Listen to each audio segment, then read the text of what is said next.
When Emily Carter sent a desperate text message to the wrong number while hiding from her violent boyfriend, she never imagined it would bring a dangerous stranger crashing through her door, or that this one mistake would change everything. In a world where power and fear collide, where broken bones heal but trust is harder to rebuild, one woman discovers that sometimes salvation comes from the most unexpected places. This is a story of survival, strength, and a love that defies every rule. If you're ready for a journey that will grip your heart, stay until the end, and don't forget to hit that like button and comment your city, so I can see how far this story travels. The bathroom door shuddered against its frame. Emily Carter pressed herself against the cold tile wall, her left arm cradled against her chest at an unnatural angle. Every breath sent fire through her ribs. Blood trickled from her split lip, the metallic taste sharp on her tongue. She could feel her eyes swelling shut, the skin tight and hot beneath her trembling fingers. Another crash. The thin wooden door wouldn't hold much longer. "Emily!" Travis's voice carried that particular edge she'd learned to recognize too late, the one that meant reasoning was over, that words had stopped mattering. "Open this goddamn door right now!" Her phone. Where was her phone? Her vision blurred with tears as she scanned the small bathroom. There, on the edge of the sink where she'd dropped it.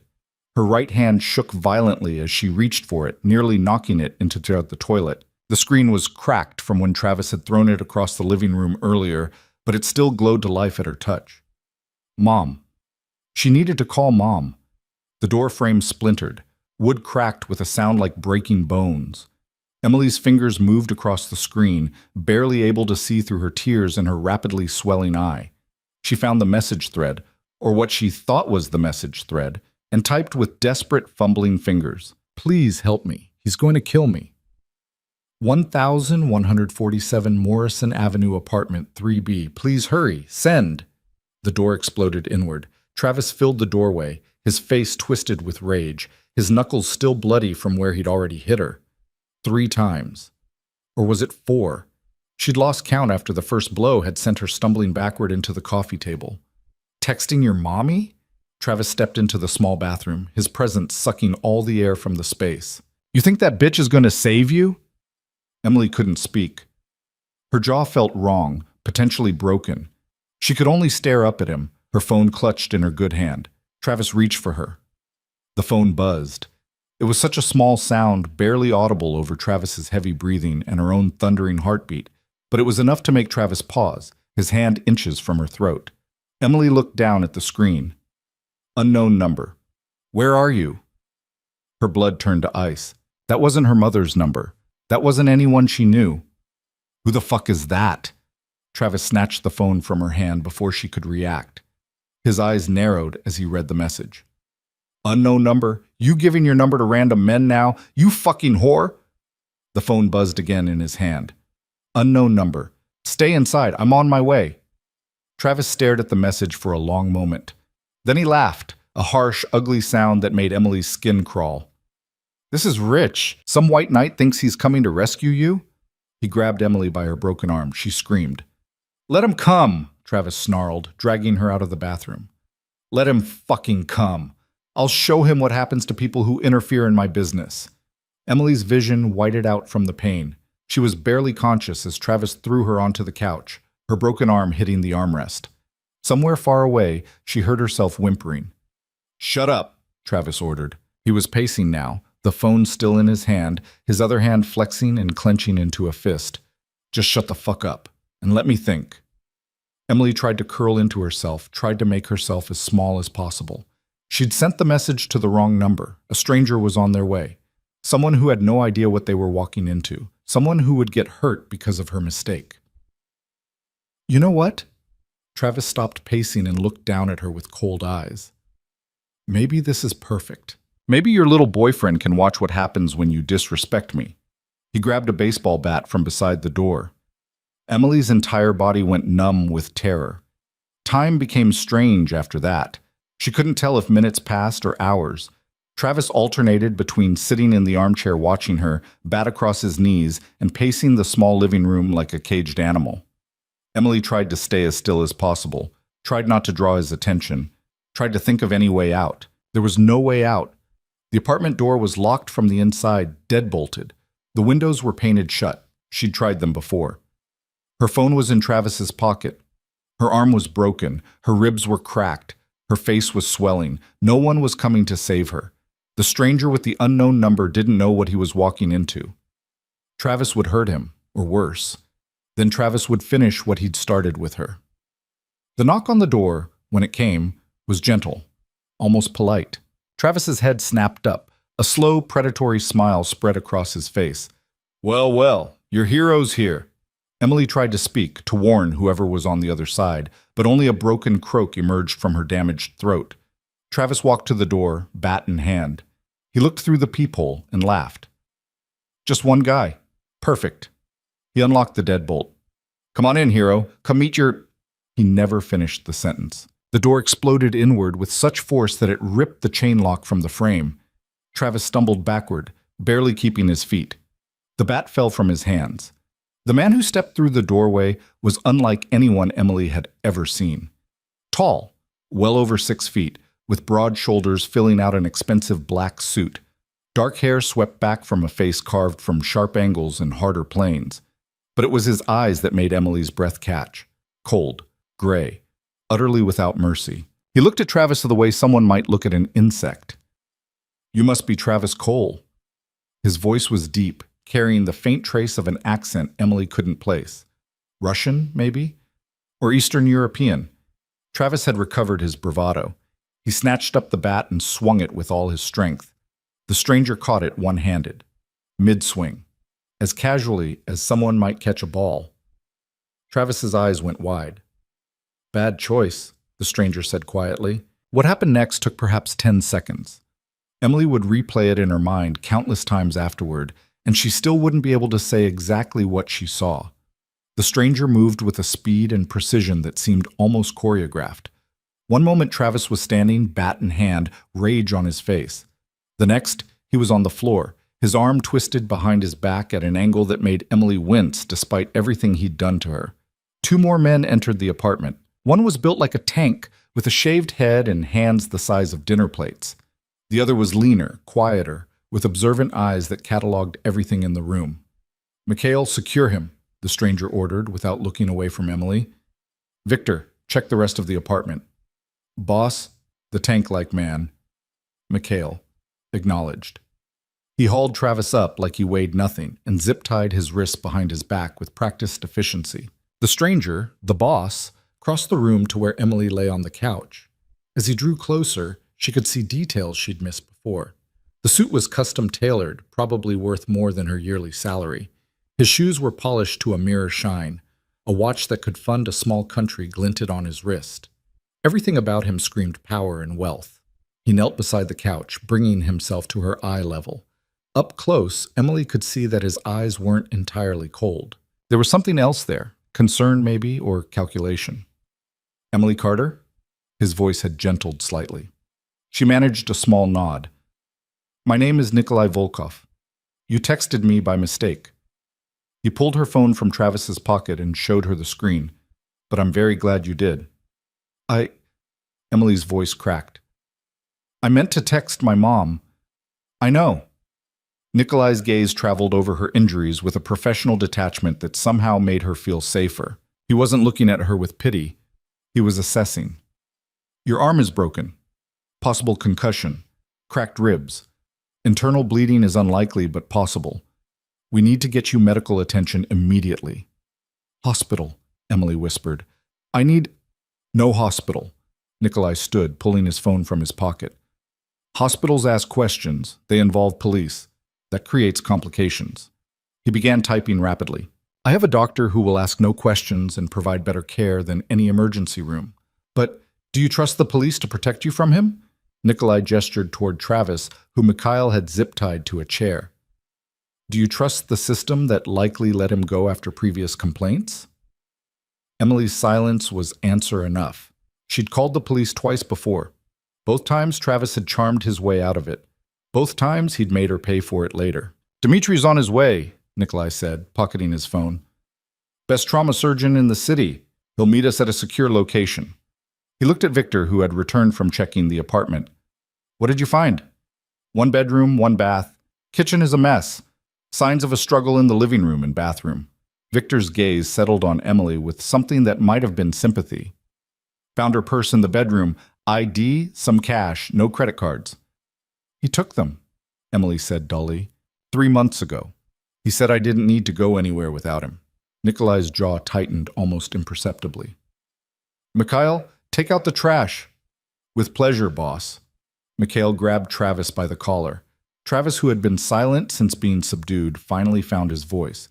You can't just... This is kidnapping. I'll press charges. You'll what? Nikolai turned to look at him fully for the first time. The temperature in the room seemed to drop 10 degrees. You'll call the police and explain how you nearly beat a woman to death in your apartment? You'll show them your bloodied knuckles. You'll invite them to document her injuries? Travis's mouth opened and closed soundlessly. I didn't think so. Nikolai's voice was soft, deadly. Mikhail is going to take you somewhere to have a conversation about how you treat women. It will not be a pleasant conversation. After that conversation, you will leave this city and never return. You will never contact Emily Carter again. You will never speak her name again. You will erase her from your memory. Do you understand? You can't. Do you understand? Nikolai's voice didn't rise, but the threat in it was unmistakable. Travis nodded frantically. Good. Mikhail? Come on, you piece of shit. Mikhail hauled Travis toward the door. We got a lot to discuss. Travis's protests faded as the door closed behind them. Suddenly, the apartment was quiet, except for Emily's labored breathing and the distant sound of traffic outside. Nikolai returned his attention to Emily. Can you walk? I don't know. The adrenaline that had kept her functioning was beginning to fade. Everything hurt. Everything. May I?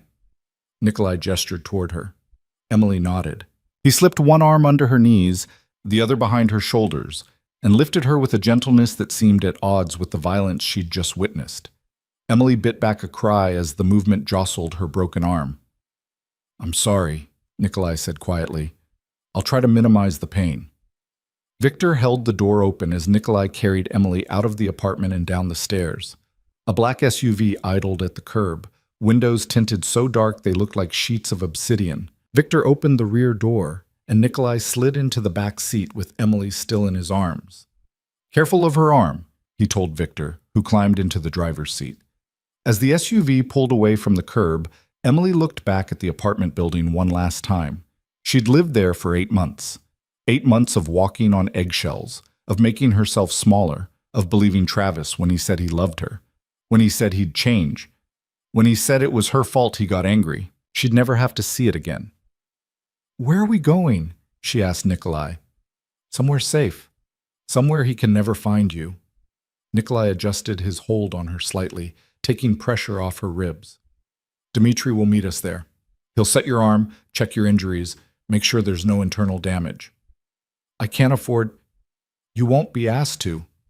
Emily looked up at him. He was staring straight ahead, his profile sharp against the passing streetlights. Why are you helping me? You don't even know me. For a long moment, Nikolai didn't answer. Then quietly, You asked for help. I answered. It's that simple. But Emily had the distinct feeling it was anything but simple. The SUV wound through streets she didn't recognize, heading toward a part of the city she'd never been to. The buildings grew taller, more modern. Old warehouses gave way to gleaming high-rises. Money lived here. Power lived here. They pulled into an underground parking garage. Victor flashed a card at the gate, and it rose smoothly. Down, down, down they went, past level after level of luxury cars that cost more than Emily's entire life savings. Finally, Victor parked in a spot marked private. Another man in a dark suit appeared as if from nowhere and opened Nikolai's door. Everything is ready, sir, the man said in the same faintly accented English. Good. Dmitri? Arrived 10 minutes ago, waiting upstairs. Nikolai carried Emily to a private elevator. Victor inserted a key and pressed the button for the top floor. The elevator was larger than Emily's bathroom had been. Mahogany panels, soft lighting, a faint scent of expensive cologne. It rose so smoothly, she barely felt the movement. When the doors opened, they revealed a penthouse apartment that took Emily's breath away. Floor-to-ceiling windows offered a panoramic view of the city. Hardwood floors gleamed under recessed lighting. Modern furniture in blacks and grays and whites created a space that looked like it had been ripped from an architecture magazine. Enormous abstract paintings hung on the walls. Everything was immaculate, perfect, intimidating. "This way," Nikolai said, carrying her down a hallway. He brought her to a bedroom that was larger than Travis's entire apartment. A four-poster bed dominated the space. More windows, more perfect furniture, and standing next to the bed, a silver-haired man in his 60s with kind eyes and a doctor's bag. "Dmitri," Nikolai greeted him. "Thank you for coming."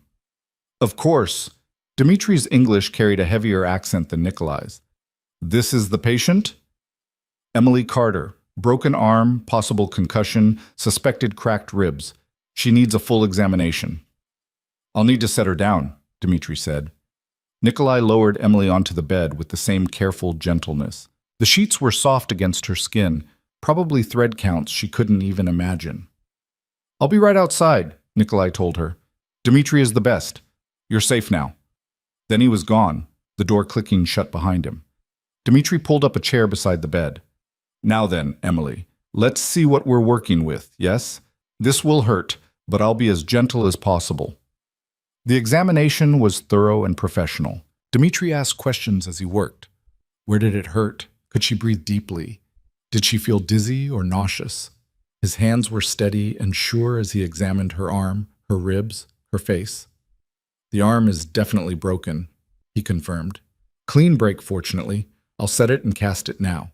The ribs are cracked but not broken. Your face will heal, though there will be considerable bruising for several weeks. No signs of internal bleeding, which is very good news." "How long?" Emily's voice cracked. "How long until I can go home?" Dmitri paused in his examination.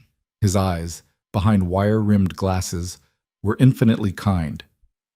"My dear, where exactly do you think home is right now?" Emily didn't have an answer. "Rest," Dmitri said gently. "Let me set this arm, then you sleep. Tomorrow, things will be clearer." Setting the bone was agony. Emily bit down on a leather strap Dmitri provided and tried not to scream. Tears streamed down her face. At one point, she was certain she would pass out, but Dmitri worked quickly and efficiently. Within 20 minutes, her arm was set and wrapped in a cast. He'd also cleaned and bandaged her other cuts and scrapes, checked her pupils for signs of concussion, and given her something for the pain. "Sleep now," Dmitri said, packing up his bag.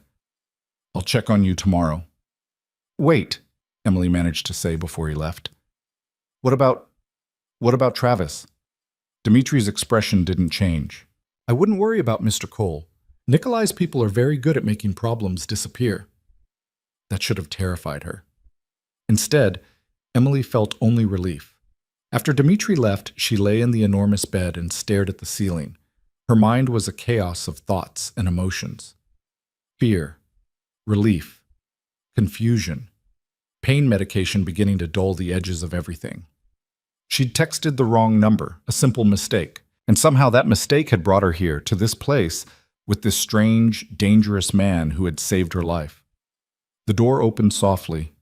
Nikolai entered, his suit jacket removed, his shirt sleeves rolled up to his elbows. He looked almost normal like this. Almost human. "How do you feel?" he asked. "Like I got hit by a truck." Emily's voice was hoarse. "Dmitri says you'll heal completely. It will take time, but you'll be fine." "Thank you." The words felt inadequate. "I don't know how to. I can never repay." "You sent a message asking for help," Nikolai interrupted. "I answered, that's all." "But why? You don't know me. I'm nobody." Nikolai was silent for a long moment. He walked to the window and looked out at the city lights. 5 years ago, I got a call from a number I didn't recognize. A woman's voice. She said, "Help me." Just those 2 words. By the time I traced the call, she was already dead. Emily's breath caught. "I was too late that time," Nikolai continued, still looking out the window. "I've never forgotten that. So when your message came through tonight, when I saw the fear in your words, I decided I wouldn't be too late again." "I'm sorry," Emily whispered. "About that woman." "So am I." Nikolai turned to face her. You'll stay here while you heal. This apartment has several guest rooms. You're welcome to use this one. Victor will be nearby if you need anything. I'll have clothes brought for you tomorrow. If you need anything else, just ask. I can't stay here, Emily protested weakly. I have a job. Do you have a job? Nikolai asked quietly. Or did Travis force you to quit? Emily's silence was answer enough. Travis had made her quit her job as a waitress 2 months ago, said she was flirting with customers, said she needed to stay home where she belonged. Rest, Nikolai said.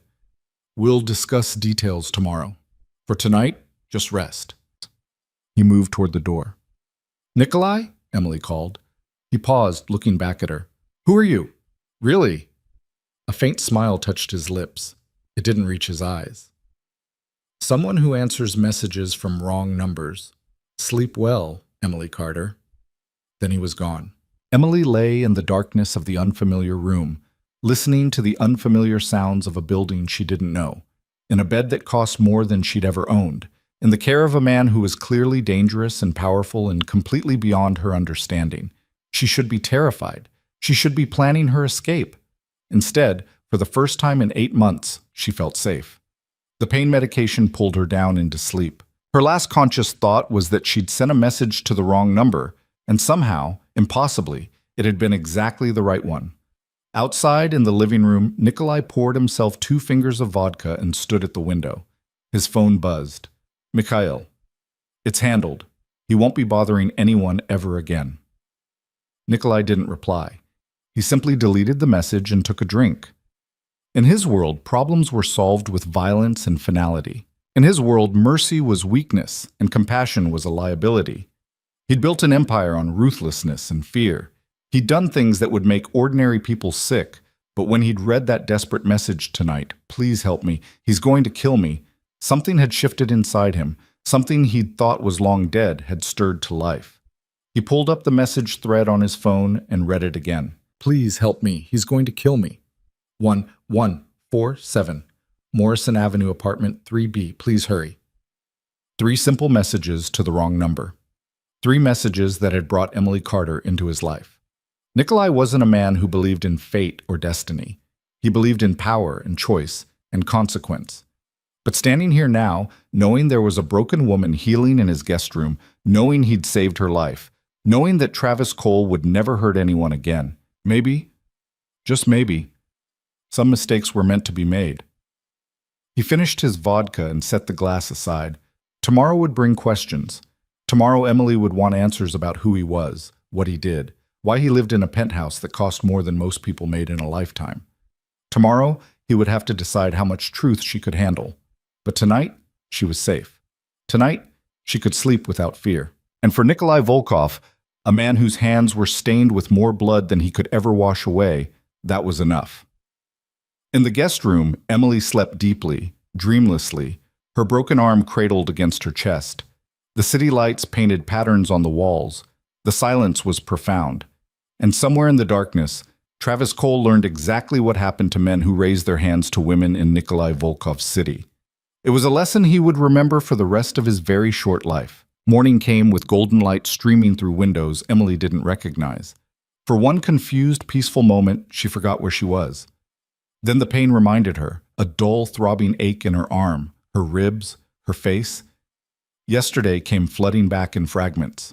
The bathroom, Travis's fists, the wrong number, Nikolai's cold gray eyes. She sat up slowly, her body protesting every movement.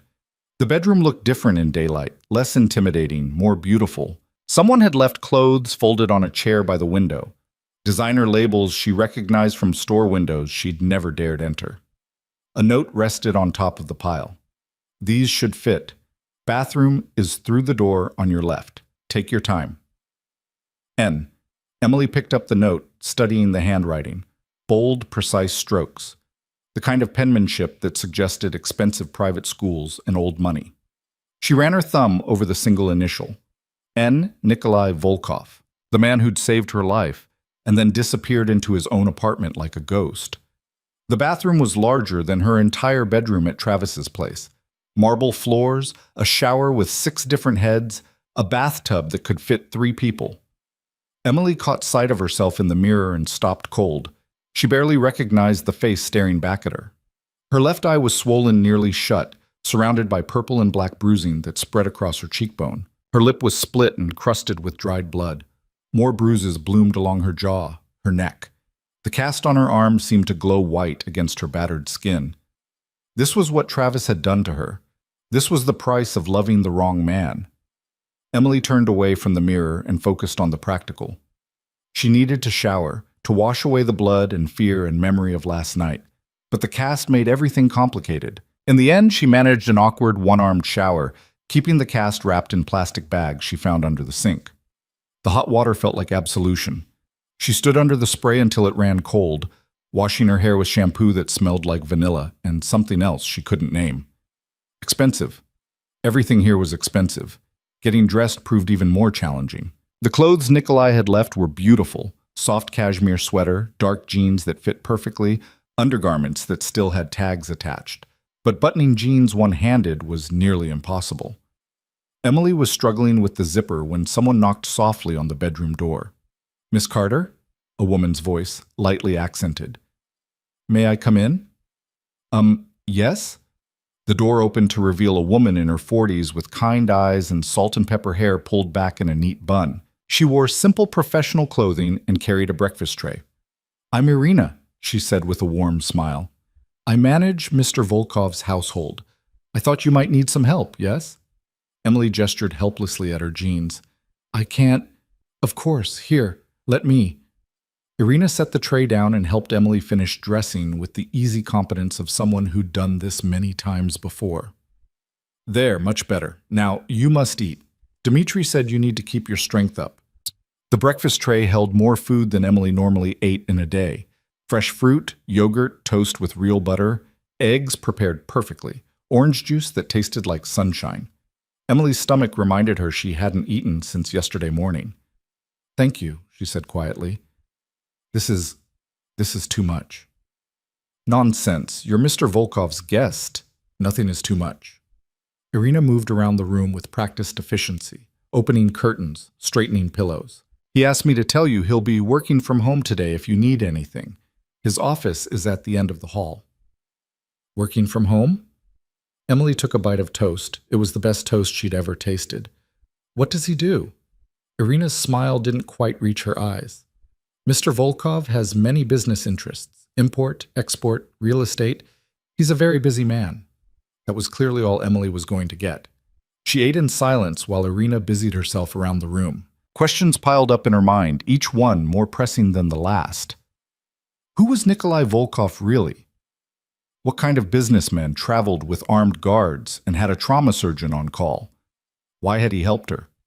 And the biggest question of all, what did he want in return? Nothing in Emily's life had ever been free. Her father had demanded perfection in exchange for his approval. Her ex-boyfriends had demanded her independence in exchange for their love. Travis had demanded everything, her job, her friends, her sense of self, in exchange for the privilege of not being alone. What would Nikolai Volkov demand? "Irina?" Emily set down her fork. "How long have you worked for Mr. Volkov?" 12 years. Irina smoothed the bedspread with careful hands. "Since he first came to this city." Is he a good man?" Irina paused, considering the question seriously. "Mr. Volkov is complicated, but I have never seen him harm anyone who didn't deserve it, and I have seen him help many people who had nowhere else to turn. Make of that what you will."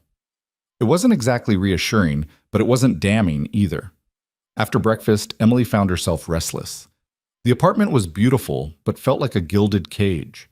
She wandered the hallways, studying the artwork on the walls, peering into rooms that seemed designed more for show than for living. Everything was immaculate. Everything was expensive. Everything felt temporary, like a hotel suite that just happened to have someone's clothes in the closet. She found herself standing outside the door at the end of the hall. Nikolai's office. She could hear his voice on the other side, speaking in rapid Russian. The words were unintelligible, but the tone was sharp, commanding. This was a man used to being obeyed. Emily raised her hand to knock, then hesitated. What would she even say? Thank you for saving my life. What kind of business are you really in? Can I leave? The door opened before she could decide. Nikolai stood there, phone still pressed to his ear, his expression unreadable. He looked different in daylight, no less dangerous, but somehow more human. His shirt was unbuttoned at the collar, his sleeves rolled up. He looked tired. He said something final in Russian and ended the call. Emily, how are you feeling? Better. Thank you for the clothes and the breakfast and, she gestured vaguely at the apartment. Everything. It's nothing. Come in. He stepped aside, ushering her into his office. The room was dominated by a massive desk positioned to face the windows. Multiple monitors displayed what looked like financial data, security camera feeds, documents in various languages. Bookshelves lined one wall, filled with volumes in Russian, English, and languages Emily didn't recognize. This was clearly where Nikolai actually spent his time. The rest of the apartment was just window dressing. Sit, Nikolai said, gesturing to a leather chair across from his desk. We should talk. Emily sat carefully, cradling her broken arm. About what? About what happens next. Nikolai leaned against his desk, arms crossed. You can't go back to that apartment. Travis Cole is no longer a threat, but the lease is in his name. Your belongings are there, but I wouldn't recommend retrieving them personally. Travis is no longer a threat. Emily repeated the phrase slowly. What does that mean? It means exactly what I said. He will never bother you again. The finality in his voice sent a chill down Emily's spine. Did you kill him? No. Nikolai's expression didn't change. But I made it very clear what would happen if he ever showed his face in this city again. Mikhail can be very persuasive when he needs to be. Emily should have been horrified. She should have demanded details, should have threatened to go to the police. Instead, she felt only relief. Travis was gone. She was safe. You're taking this well, Nikolai observed. Should I pretend to be upset? He broke my arm. He would have killed me if you hadn't shown up. Emily met his gaze steadily despite her swollen eye. I'm not going to cry for a man like that. Something flickered in Nikolai's eyes. Respect, maybe. Or recognition. Good. Then we can discuss practical matters. You'll need somewhere to live, somewhere safe. I have savings, Emily lied. Travis had taken control of her bank account months ago. I can find a place. With what money? Your bank account is empty. Travis drained it 3 weeks ago. Emily's mouth fell open. How do you know that? I make it my business to know things. Nikolai pulled out his phone and tapped the screen a few times. I've had my people looking into your situation. Travis Cole has a history, 3 prior girlfriends, all with similar stories. Escalating violence, financial control, isolation from family and friends. You're not his first victim. But I'm the last, Emily said quietly. Yes. Nikolai set his phone aside. You're the last. Now about your living situation. I have a property, a secure apartment building I own downtown. Good security, good neighborhood. You can stay there rent-free until you get back on your feet. I can't accept that. Why not? Because I don't take charity, and because nothing is free. Emily forced herself to hold his gaze. What do you want in return? Nikolai was silent for a long moment. Then, unexpectedly, he smiled. It transformed his face, made him look younger, almost approachable. You're smart. I like that. But you're wrong about one thing. Sometimes help is just help. No strings attached. I don't believe you. Then believe this. If I wanted something from you, I would ask for it directly. I don't deal in hidden agendas or manipulation. That's not how I operate. He pushed off from the desk and walked to the window. You need time to heal. You need somewhere safe to do that. I'm offering you both. What you do after that is entirely up to you. Emily studied his profile against the cityscape. He was lying, not about the apartment or the help, but about the no-strings-attached part. Men like Nikolai Volkov didn't help strangers out of the goodness of their hearts. There was always an angle, always a reason, but right now she didn't have many options. Her bank account was empty. Her apartment was Travis's. Her mother lived 3 states away on a fixed income that barely covered her own expenses. Emily's friends, the few Travis hadn't driven away, didn't have the resources to help her. Nikolai's offer was the only lifeline she had. Okay, she said finally. "I'll take the apartment, thank you." "Good. Irina will arrange everything. You can move in tomorrow if you'd like, or you can stay here a few more days, whatever you prefer." "Tomorrow." Emily stood, ignoring the protest from her ribs. "I've imposed on your hospitality enough." "It's not an imposition." Nikolai turned from the window. "Emily, I want you to understand something. What happened to you, what Travis did, that wasn't your fault. You didn't deserve it. No one deserves that." The unexpected kindness in his voice nearly broke her. Emily blinked hard against sudden tears. "I keep thinking I should have left sooner. There were signs, red flags. I ignored them all." "Hindsight is cruel. We all make choices we regret." Nikolai crossed the room and stood before her. Up close, she could see faint scars on his knuckles, a thin white line along his jaw. This was a man intimately familiar with violence. "But you're here now. You're alive. That's what matters." "Is it?" Emily whispered. "Some days I'm not sure being alive is enough." "It is. Trust me." Something dark flickered in his eyes. "I've seen what happens when people give up." "You're stronger than that." Before Emily could respond, his phone buzzed. Nikolai glanced at the screen and frowned. "I need to take this. Irina will help you with anything you need." He was already answering the call in Russian as Emily let herself out of the office.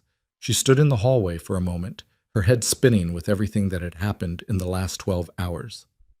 Yesterday, she'd been trapped in a nightmare with no way out. Today, she was standing in a penthouse apartment, being offered a new life by a dangerous stranger. The universe had a twisted sense of humor. Emily spent the rest of the day in her room, alternating between sleep and staring out the window at a city that suddenly seemed full of possibilities. Irina brought lunch, then dinner. Both were delicious. Both were eaten in silence. Night fell. The city lights below transformed into rivers of gold and white. Emily's phone, the one Travis had thrown, sat on the nightstand, its cracked screen dark. She hadn't turned it on since last night, hadn't wanted to see the messages from her mother asking why she hadn't replied, hadn't wanted to deal with the concerned texts from the few friends she had left. But she couldn't hide forever. Emily powered on the phone. It took a moment to boot up, the cracked screen making everything slightly distorted. Messages flooded in, her mother frantic with worry, her friend Sarah asking if she was okay. Unknown numbers that were probably debt collectors looking for Travis. And then at the bottom of the list, a message from an unknown number. The same unknown number she'd texted by accident. "Nikolai, if you need anything tonight, I'm in my office. Don't hesitate to ask." Emily stared at the message for a long time. Then slowly, she typed a response. "Emily, why are you really helping me?" The reply came immediately. "Nikolai, because 5 years ago, I didn't, and someone died because of it." Emily, "That wasn't your fault." Nikolai, "Wasn't it?" "She called for help and I was too late. I've had to live with that ever since. When your message came through last night, I saw a chance to be better than I was 5 years ago. To save someone instead of finding their body. That's why I'm helping you." Emily's hands trembled as she read the words. There was a rawness to them, an honesty that felt like a confession. "Emily, thank you for saving me, for giving me a second chance." Nikolai, "Everyone deserves a second chance, even people like me." "Sleep well, Emily." She set the phone down and lay back against the pillows. Outside, the city hummed with life. Somewhere out there, Travis was nursing his wounds and learning what it meant to cross Nikolai Volkov. Somewhere out there, people were living their normal lives, unaware that Emily Carter's entire world had shifted on its axis. But here, in this borrowed room, in this borrowed life, Emily felt something she hadn't felt in months. Hope. The next morning dawned clear and cold. Irina helped Emily pack the few belongings Nikolai had provided, then led her down to the parking garage where Victor waited with the black SUV. "Mr. Volkov asked me to give you this," Victor said, handing Emily a new phone. "Your old one is barely functional. This one has my number, Irina's number, and Mr. Volkov's number already programmed in. If you need anything, call." Emily took the phone, stunned. "I can't. It's a company phone," Victor interrupted smoothly. "We have dozens of them. Consider it a loaner." The drive to her new apartment took 20 minutes through morning traffic. Victor pulled up in front of a modern building in a neighborhood Emily had never been able to afford. Clean streets, coffee shops with outdoor seating, people in business suits carrying briefcases and expensive coffee. Third floor, apartment 3C, Victor said, handing her a set of keys. Building has security cameras, controlled access, and a doorman who knows your face. You're safe here. Thank you. Emily pocketed the keys. Tell Nikolai I said thank you. Tell him yourself. He wants you to text him when you're settled. Victor drove away, leaving Emily standing on the sidewalk with a small bag of borrowed clothes and a head full of questions. She made her way inside, past a doorman who nodded politely, and took the elevator to the third floor. Apartment 3C was small compared to Nikolai's penthouse, but it was still nicer than anywhere Emily had ever lived. Hardwood floors, modern appliances, furniture that looked new, a bedroom with an actual closet, a bathroom with a tub and a shower, windows that overlooked the street below. It was perfect. Emily stood in the middle of the living room and let herself feel it, the enormity of what had happened, the weight of this new beginning. 2 days ago, she'd been trapped with a man who was slowly killing her. Now she stood in a beautiful apartment, safe and free, because she'd sent a text message to the wrong number. Her new phone buzzed. Nikolai, Victor says you arrived safely. Do you have everything you need? Emily looked around the apartment, taking inventory. Food in the refrigerator, towels in the bathroom, sheets on the bed. Emily, yes, this is too much. I don't know how to thank you. Nikolai, you don't need to thank me. Just focus on healing. Emily, what about work? I need to find a job. Nikolai, there's time for that. Rest first. Emily, I can't just sit around doing nothing. I'll go crazy. There was a longer pause before his next message.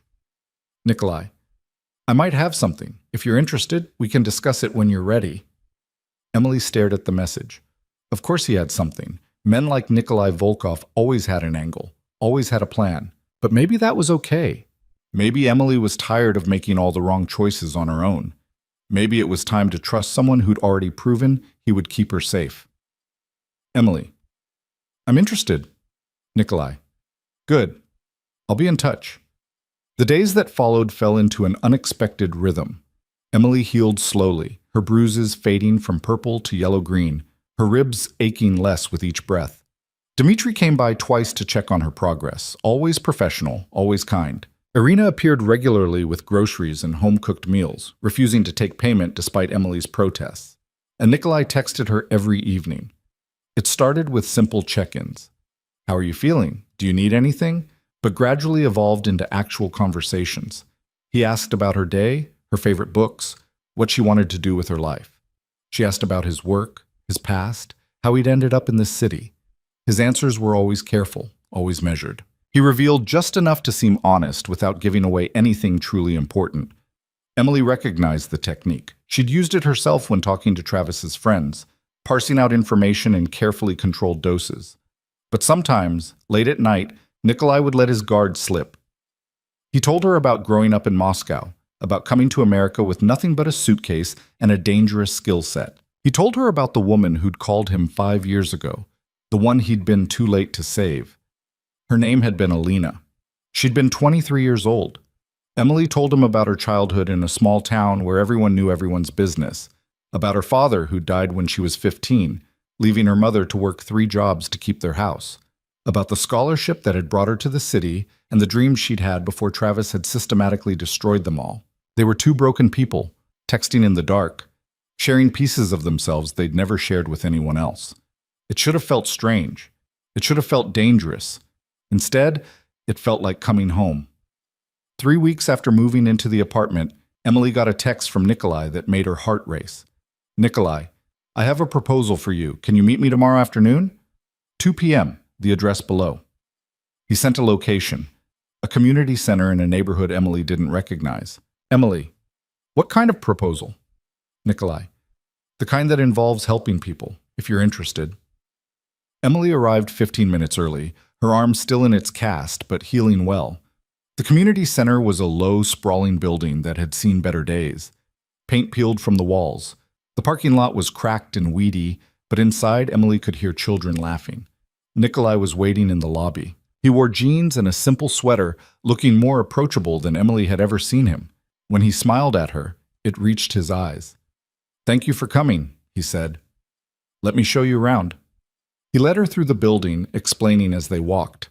The center served underprivileged children in the neighborhood, after-school programs, tutoring, meals for kids who might not eat otherwise. It was chronically underfunded and understaffed, surviving on grants and donations that never quite covered expenses. "I've been funding it quietly for 2 years," Nikolai explained as they watched children play basketball in a gymnasium that desperately needed new floors. "But money isn't the only thing they need. They need someone who cares, someone who understands what it's like to feel invisible." Emily turned to look at him. "Why are you telling me this?" "Because I think you'd be perfect for the job." Nikolai met her gaze steadily. "Program coordinator, you'd work with the kids, help organize activities, assist with homework. The director is desperate for help, and I think you'd be good at it. I don't have experience with. You have empathy, you have compassion. You know what it's like to feel powerless." Nikolai's voice was quiet but intense. "That's worth more than any degree." Emily looked back at the children playing basketball. One little girl, maybe 8 years old, sat alone in the corner with a book. She looked up as Emily watched, and their eyes met. The girl smiled shyly. Emily's heart clenched. "I'll do it," she heard herself say. Nikolai's smile was genuine, transforming his entire face. "Good. You start Monday." As they walked back to the lobby, Emily felt something shift inside her. For the first time since Travis's fists had connected with her face, she felt like she had a purpose, something to wake up for, something that mattered. "Nikolai," she said as they reached his car, "why do you fund this place? What do you get out of it?" He was quiet for a moment, his eyes distant. "Redemption," he said finally, "or at least the hope of it. I've done things, Emily, terrible things, things I can never take back. But maybe if I help enough people, maybe if I make enough of a difference, maybe it balances the scales a little." "What kind of terrible things?" "The kind we don't talk about in parking lots of community centers." He opened the car door for her. "Come on, I'll drive you home."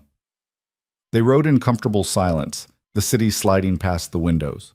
Emily studied Nikolai's profile as he drove, trying to reconcile the dangerous man who'd burst into Travis's apartment with the one who funded programs for underprivileged children. "You're a contradiction," she said finally. "How so?" "You're ruthless enough to terrify a man like Travis, but you're gentle enough to care about kids who'll never know your name." Nikolai smiled faintly. "Maybe I'm just trying to be better than I was. Isn't that what we're all doing?" When they reached her apartment, Nikolai walked her to the door despite her protests that she could manage. "Healing takes time," he said. "Don't rush it." "Is that advice for my arm or something else?" "Both." He hesitated, then added, "Emily, I want you to know you can ask me anything. About who I am, what I do. I won't lie to you. Are you in the Mafia?" The question hung between them. Nikolai's expression didn't change, but something flickered in his eyes. "That's a complicated question with a complicated answer," he said finally. "I run import and export businesses. Some of them are completely legal, some exist in gray areas. I have relationships with people on both sides of the law. I protect what's mine, and I eliminate threats when necessary." "Does that make me Mafia?" "Depends on your definition." It was the most honest answer Emily could have hoped for, and somehow it didn't scare her as much as it should have. "Thank you," she said, "for not lying. I told you I wouldn't." Nikolai pulled out his phone and checked something. "I have a meeting, but text me later? Let me know how you're feeling." "I will." He left her at the door, and Emily watched him walk away with that same predatory grace she'd noticed the first night. This was a dangerous man. A man who lived in shadows and made problems disappear. A man who probably had blood on his hands. But he was also the man who'd saved her life, who'd given her a home, a job, a future, who texted her every night to make sure she was okay. Emily closed the door and leaned against it, her heart racing. She was falling for Nikolai Volkov. Slowly, carefully, against every instinct that screamed this was a terrible idea. But maybe terrible ideas were exactly what Emily needed. Maybe safety and security had been overrated all along. Her phone buzzed. "Nikolai." Thank you for saying yes to the job. The kids are lucky to have you. Emily smiled as she typed her response. Emily, I think I'm the lucky one. And as she looked around her apartment, safe, warm, hers, Emily realized she meant it. The wrong number had led her here. To this moment. To this life. To Nikolai. Maybe some mistakes were the best things that ever happened to you. Monday morning arrived with autumn rain streaking down Emily's windows. She stood in front of her closet, one-armed and nervous, trying to decide what someone wore to their first day working at a community center funded by a man who might or might not be involved in organized crime. She settled on jeans and a simple blouse, careful not to jostle her cast. The bruises on her face had faded to pale yellow shadows, barely visible under makeup. Her reflection showed someone who looked almost normal, almost like the person she used to be before Travis. The community center smelled like old building and new hope when Emily arrived. Children's artwork covered every available wall space. A bulletin board advertised upcoming events in both English and Spanish. Somewhere deep in the building, someone was playing piano. You must be Emily. A woman in her 50s emerged from an office, hand extended. I'm Patricia Chen, the director. Nikolai told me you'd be starting today. Patricia's handshake was firm, her smile genuine. She had the kind of face that inspired trust. Laugh lines around her eyes, gray hair she didn't bother to dye. The comfortable posture of someone who'd spent decades working with children. Thank you for having me, Emily said. I'm excited to start. Let me show you around properly. Patricia led her through the building, introducing staff members whose names Emily tried desperately to remember. There was Marcus, the sports coordinator, built like a linebacker with a gentle voice. Sophia, who ran the tutoring program, barely out of college herself. Tom, the janitor who'd worked here for 30 years and knew every child's name. They ended in a large room filled with beanbag chairs, bookshelves, and art supplies. This is where you'll spend most of your time, Patricia explained. After school program, 3 to 6 p.m., Monday through Friday. We get about 40 kids on average. Your job is to keep them safe, engaged, and learning. Think you can handle it? Emily looked at the colorful chaos of the room and felt something warm unfold in her chest. Yes. The children arrived like a thunderstorm at 3 o'clock, backpacks flying, voices raised in excited conversation, energy that seemed boundless. They ranged from 6 to 12 years old, a beautiful mix of races and backgrounds united by the simple fact of needing somewhere safe to go after school. Emily recognized the little girl from her first visit, the one who'd been reading alone in the gym. She slipped into the room quietly, heading straight for the book corner. That's Maya, Sophia whispered to Emily. 8 years old, doesn't talk much, reads constantly. Her mom works 2 jobs, so Maya's here every day until 6:30. Emily watched Maya settle into a beanbag chair with a worn copy of Charlotte's Web. There was something familiar in the way the girl made herself small, invisible. Emily had mastered that same trick during her months with Travis. By the end of the first week, Emily had learned all 40 children's names. She knew that Carlos loved basketball, but struggled with math. That Jasmine was brilliant at art, but too shy to show anyone. That the twins, David and Daniel, were inseparable and prone to elaborate pranks. That Maya read at a high school level, but had trouble making friends. Emily fell in love with all of them. Her phone buzzed one evening as she was leaving the center, exhausted and happy in equal measure. Nikolai. How was your first week? Emily. Perfect. Challenging. Wonderful. I love it. Nikolai. I knew you would. Have you eaten dinner? Emily. Not yet. Too tired to cook. Nikolai. There's a Thai place 2 blocks from your apartment. Best pad Thai in the city. My treat. Order whatever you want and tell them to put it on the Volkov account. Emily. You don't have to. Nikolai. I know I don't have to. I want to. Eat, Emily. You need your strength. Emily smiled as she pocketed her phone. Over the past month, these small gestures had become routine. Nikolai checking in on her, making sure she ate, occasionally sending Irina with homemade meals. He was taking care of her in ways that should have felt controlling but somehow didn't. Maybe because he never demanded anything in return, never asked where she'd been or who she'd seen, never showed up unannounced or made her account for her time. He simply existed in the background of her life, a steady presence she'd come to depend on. The Thai restaurant knew exactly who she was when she called. "Miss Carter," the woman on the phone said warmly, "Mr. Volkov called ahead. We have your usual ready." Emily didn't have a usual. She'd never eaten here before. But 15 minutes later, when she picked up her order, she found pad thai exactly how she liked it. Extra peanuts, mild spice, extra lime on the side. Nikolai had been paying attention to details she'd mentioned in passing during their late-night texts. "Emily, how did you know my pad thai order?"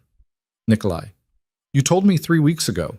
You said you liked it mild because Travis used to order everything extra spicy to prove how tough he was, even though you hated it." Emily stared at the message, something warm and dangerous blooming in her chest.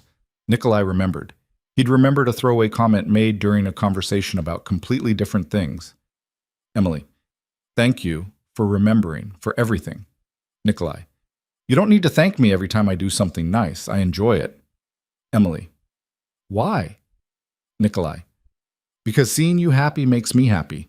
Is that allowed?" Emily sat on her couch with pad thai growing cold in her lap, trying to process the emotions swirling through her. She was falling for Nikolai Volkov.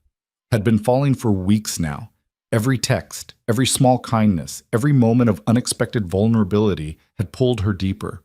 But what did she really know about him? That he was dangerous, that he'd saved her life, that he funded community centers and texted her every night and remembered how she took her pad thai. It wasn't enough. It was too much. It was everything and nothing. Emily, "Can I ask you something?" Nikolai, "Always." Emily, "Do you want to have dinner with me? Not Thai delivery, actual dinner, together." The pause before his response felt eternal. Nikolai, "Are you sure that's a good idea?" Emily, "Probably not, but I'm asking anyway." Nikolai, "Tomorrow night. I'll pick you up at 7. Emily set her phone down with shaking hands. She'd just asked Nikolai Volkov on a date. A man who terrified criminals and funded children's programs in equal measure. A man who made her feel safer than she'd felt in years and more alive than she'd felt in forever. This was either the best decision she'd ever made or the worst. Tomorrow would tell. Nikolai arrived exactly at 7, driving a different car than Emily had seen before. A sleek silver sedan that probably cost more than most people's houses. He wore a dark suit that fit him perfectly, his hair styled back from his face. He looked dangerous and sophisticated and absolutely devastating. Emily had spent an hour getting ready, settling finally on a simple black dress that Irina had mysteriously delivered that afternoon, along with a note. "Every woman needs a perfect black dress." "And you look beautiful," Nikolai said when she answered the door. His eyes held an intensity that made her breath catch. "You clean up pretty well yourself." Emily grabbed her coat, trying to calm her racing heart. The restaurant was the kind of place Emily had only read about in magazines. Soft lighting, white tablecloths, a wine list thicker than most books. The maitre d' greeted Nikolai by name and led them to a private corner table with a view of the city lights. "This is too much," Emily whispered as Nikolai held her chair. "Nothing is too much." He settled across from her, his gray eyes catching the candlelight. "You deserve beautiful things, Emily. You should get used to that." Dinner was an exercise in revelation.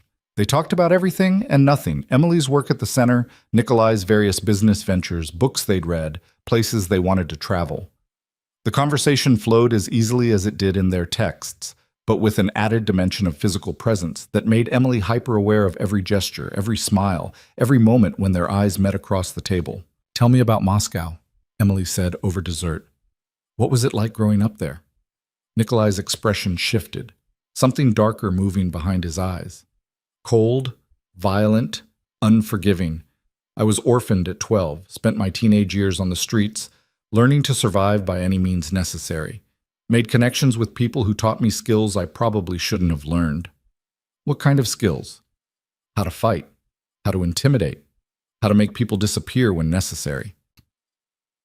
He said it matter-of-factly, watching her face for reaction. "I came to America at 23 with nothing but those skills and a willingness to use them. Built everything I have now from that foundation." Emily should have been horrified. She should have made an excuse and left. Instead, she reached across the table and placed her hand over his. "We all do what we have to do to survive," she said quietly. I stayed with a man who was killing me because I was too afraid to be alone. You did what you had to do in Moscow. Neither of us should be ashamed of our survival. Nikolai looked down at her hand on his, then back up to her face. You're not afraid of me. Should I be? Most people are. I'm not most people. Emily smiled. And you saved my life. That counts for something. It counts for everything. Nikolai turned his hand over, threading his fingers through hers. The touch sent electricity up her arm. Emily, I need you to understand something. The things I've done, the life I lead, it's not safe. People want what I have. They'd use you to get to me if they knew how much you're starting to mean to me. How much do I mean to you? The question hung between them, weighted with possibility. More than I should allow, Nikolai admitted. More than is wise or safe. But I can't seem to help it. Every text, every conversation, every moment I spend thinking about you when I should be working, you've gotten under my skin, Emily Carter. Emily's heart was hammering so hard she was certain he could hear it. You've gotten under mine too. I didn't want to. I tried not to. But here we are. Here we are, Nikolai echoed. His thumb traced circles on her palm. What do we do about it? I don't know, but I don't want to stop. Emily met his gaze steadily. Whatever this is, whatever it becomes, I want to find out. Nikolai paid the bill and they walked out into the cool night air. Instead of heading to the car, he steered her toward a small park across the street. They walked in comfortable silence, her hand still in his, the city sounds muted and distant. I haven't felt this way about anyone in a very long time, Nikolai said finally. It's terrifying. Why terrifying? Because caring about someone makes you vulnerable. It gives people leverage. In my world, that's dangerous. Emily stopped walking and turned to face him. Then maybe it's time to change your world. Start building something different. You're already doing it with the community center. Why not do it with your life? It's not that simple. Why not? You're powerful enough to do whatever you want. You could walk away from the dangerous parts. Focus on the legitimate businesses. Build something clean. Nikolai cupped her face gently in his hands, careful of the fading bruises. You make it sound so easy, like I can just decide to be a different person. You already are a different person.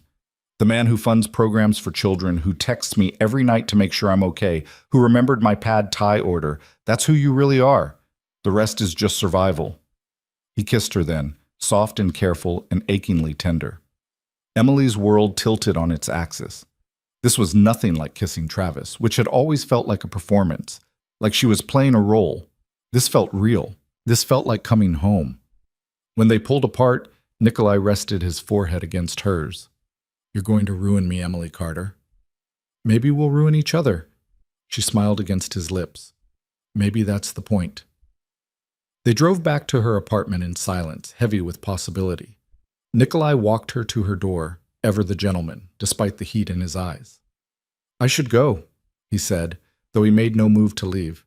You should, Emily agreed, though she didn't want him to. Emily. He caught her hand as she reached for her keys. This thing between us, it's real. It matters. But my world is complicated and dangerous.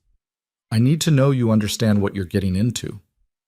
I understand enough, and I'm choosing this anyway. I'm choosing you. Something fierce and possessive flared in Nikolai's eyes. He pulled her close and kissed her again, deeper this time, with an intensity that left her breathless. Lock your door, he said when they finally separated. Text me when you're inside. I will. Emily watched him walk away, her lips still tingling from his kiss, her heart racing with possibility and promise. She was falling in love with a dangerous man. Maybe she'd already fallen, and for the first time in her life, she wasn't afraid of where she might land. The weeks that followed took on a dreamlike quality. Emily worked with the children during the day, losing herself in their laughter and stories and endless energy. Maya slowly opened up to her, sharing thoughts about books and dreams about becoming a writer someday. Carlos improved his math grades with Emily's patient tutoring. Jasmine's artwork began appearing on the walls, her shyness gradually giving way to quiet confidence. And every evening, Nikolai was there. Not always physically, his work often took him away for days at a time, but always in spirit. Texts throughout the day, phone calls late at night, Occasional surprise visits that made Emily's heart leap into her throat. They fell into a rhythm that felt both new and ancient. Dinner dates at restaurants Emily had never dreamed of entering. Long walks through the city, talking about everything and nothing. Quiet evenings in her apartment, Nikolai's presence filling the space in ways that felt permanent and right. He never pushed for more than she was willing to give, never demanded access to parts of herself she wasn't ready to share. He simply existed alongside her, patient and steady and absolutely certain in his affection. Emily's life transformed in ways both large and small. She laughed more, smiled constantly, started thinking about a future that extended beyond simple survival. She enrolled in online classes to finish the college degree she'd abandoned when she met Travis. Started writing again, filling notebooks with observations and stories and fragments of poems. She was becoming herself again, or maybe for the first time.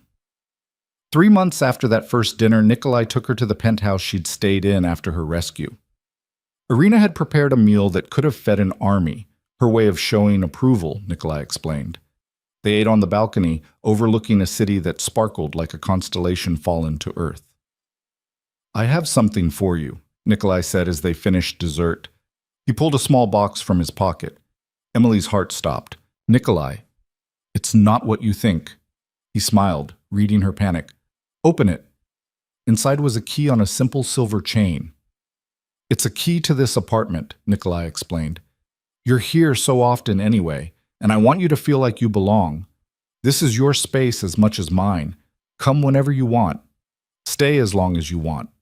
Make it yours." Emily stared at the key, emotions warring in her chest.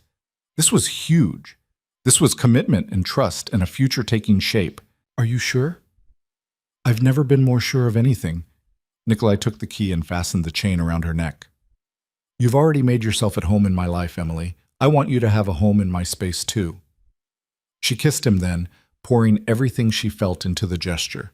Gratitude and affection and the first stirrings of something deeper, something that terrified and thrilled her in equal measure. They made love that night for the first time, slowly and carefully, Nikolai treating her like she was made of glass and gold.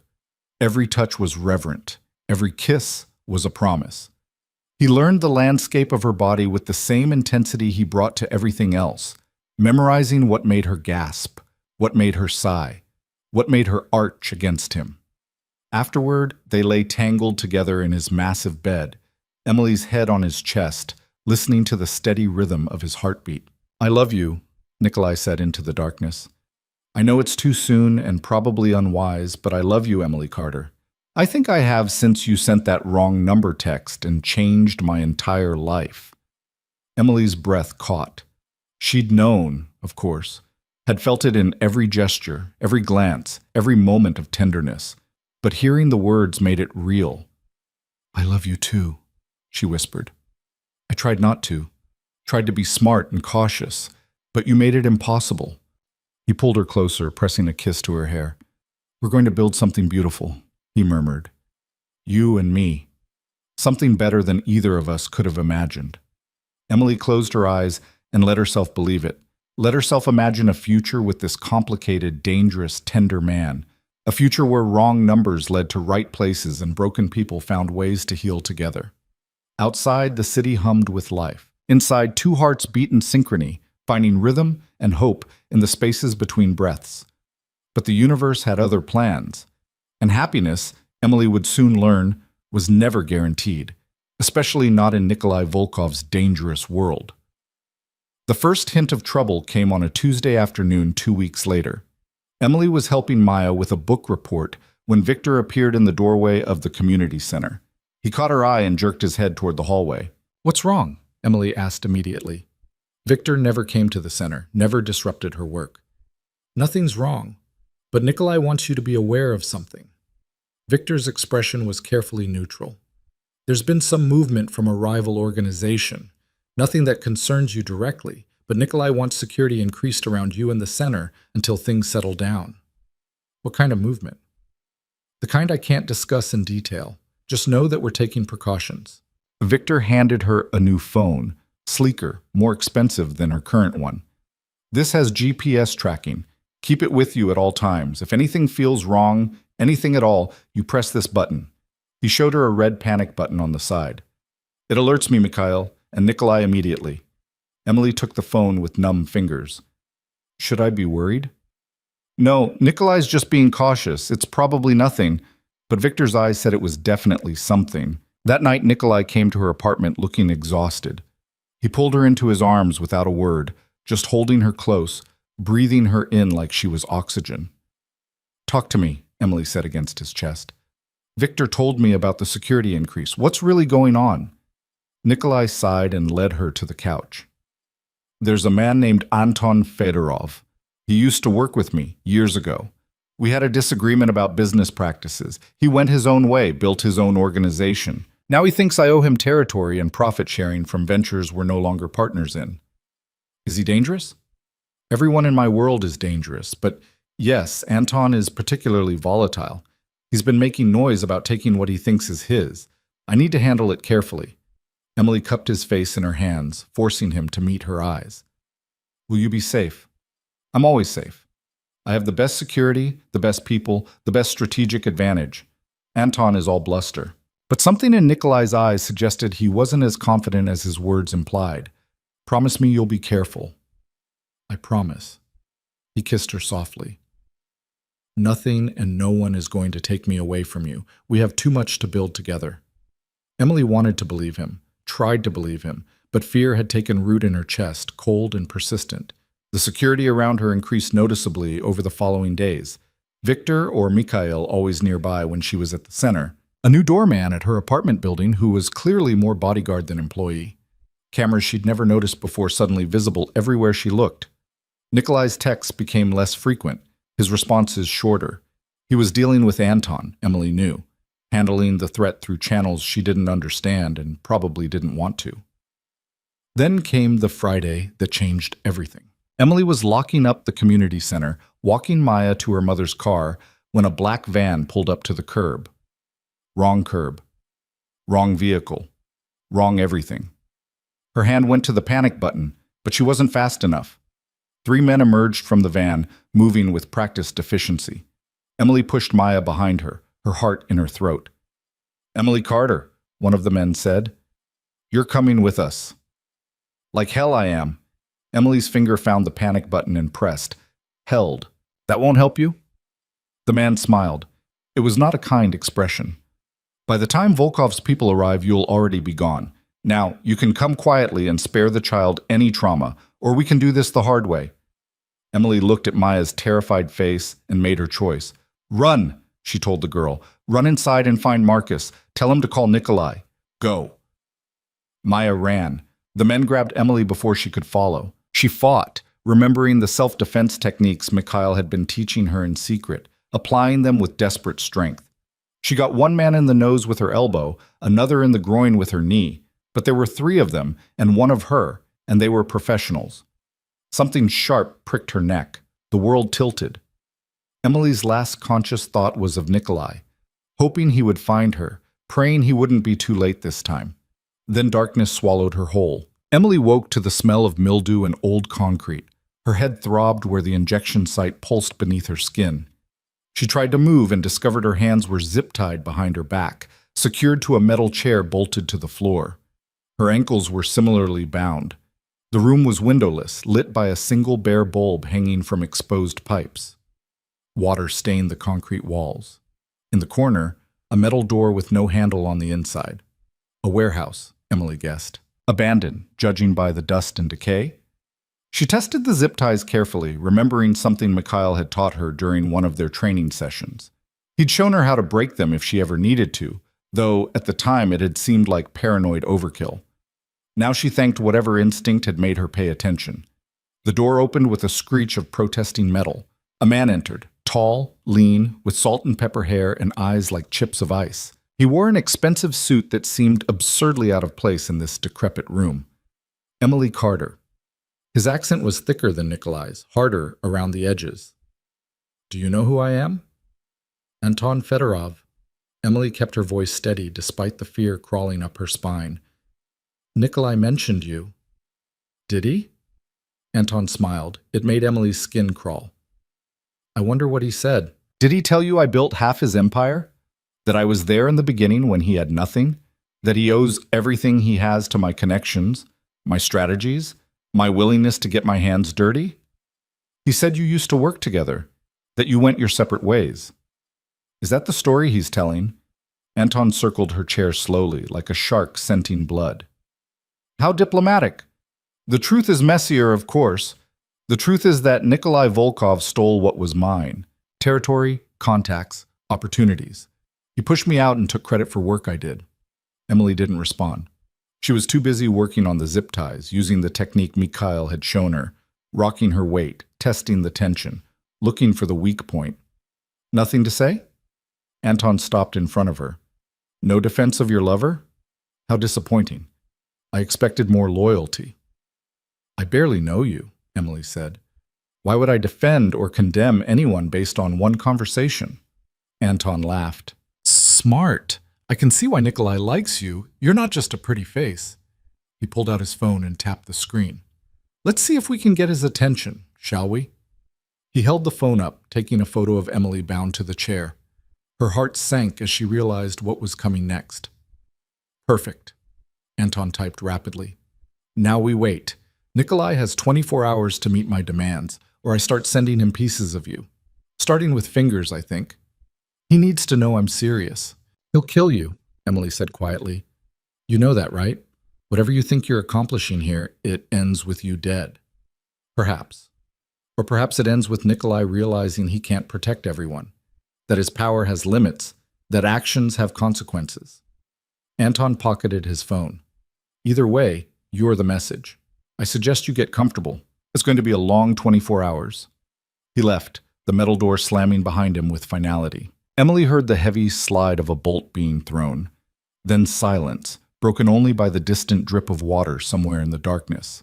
She went to work on the zip ties immediately. Mikhail's voice echoed in her memory, patient and methodical. Position your hands correctly. Find the locking mechanism. Apply pressure at the right angle. She'd practiced this a dozen times on random Tuesday afternoons when the community center was slow, never imagining she'd actually need it. The plastic cut into her wrists as she worked. Blood made her hands slippery, but slowly, gradually, she felt the tie begin to give. Meanwhile, across the city, Nikolai's world was exploding. Victor had reached the community center 3 minutes after Emily's panic button activated. He found Maya sobbing in Marcus's arms, her small body shaking with terror. They took Miss Emily, the little girl managed between sobs. 3 men in a black van. She told me to run. She saved me. Victor's blood turned to ice. He pulled out his phone with hands that wanted to shake, but didn't. Nikolai answered on the first ring. Emily's been taken, Victor said without preamble.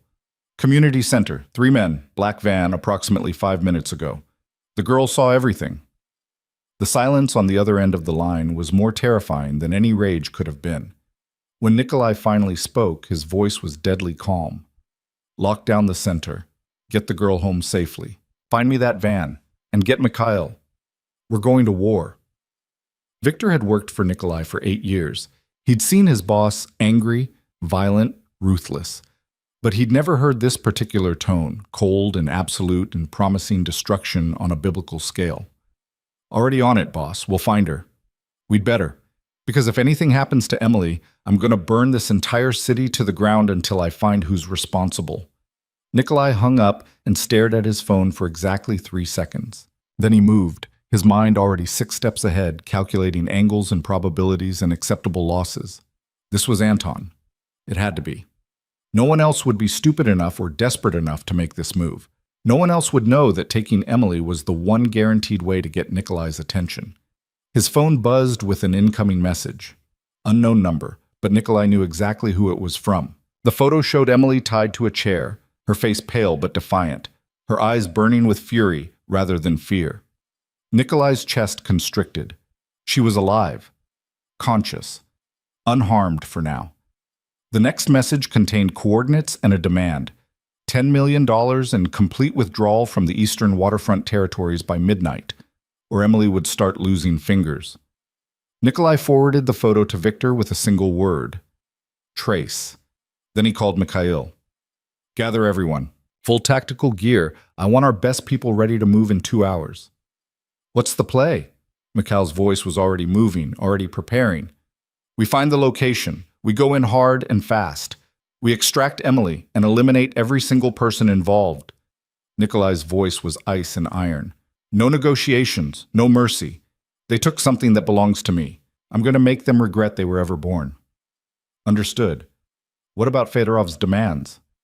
Fuck his demands. He just signed his own death warrant.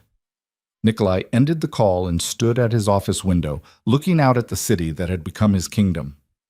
Somewhere out there, Emily was frightened and bound and waiting for rescue.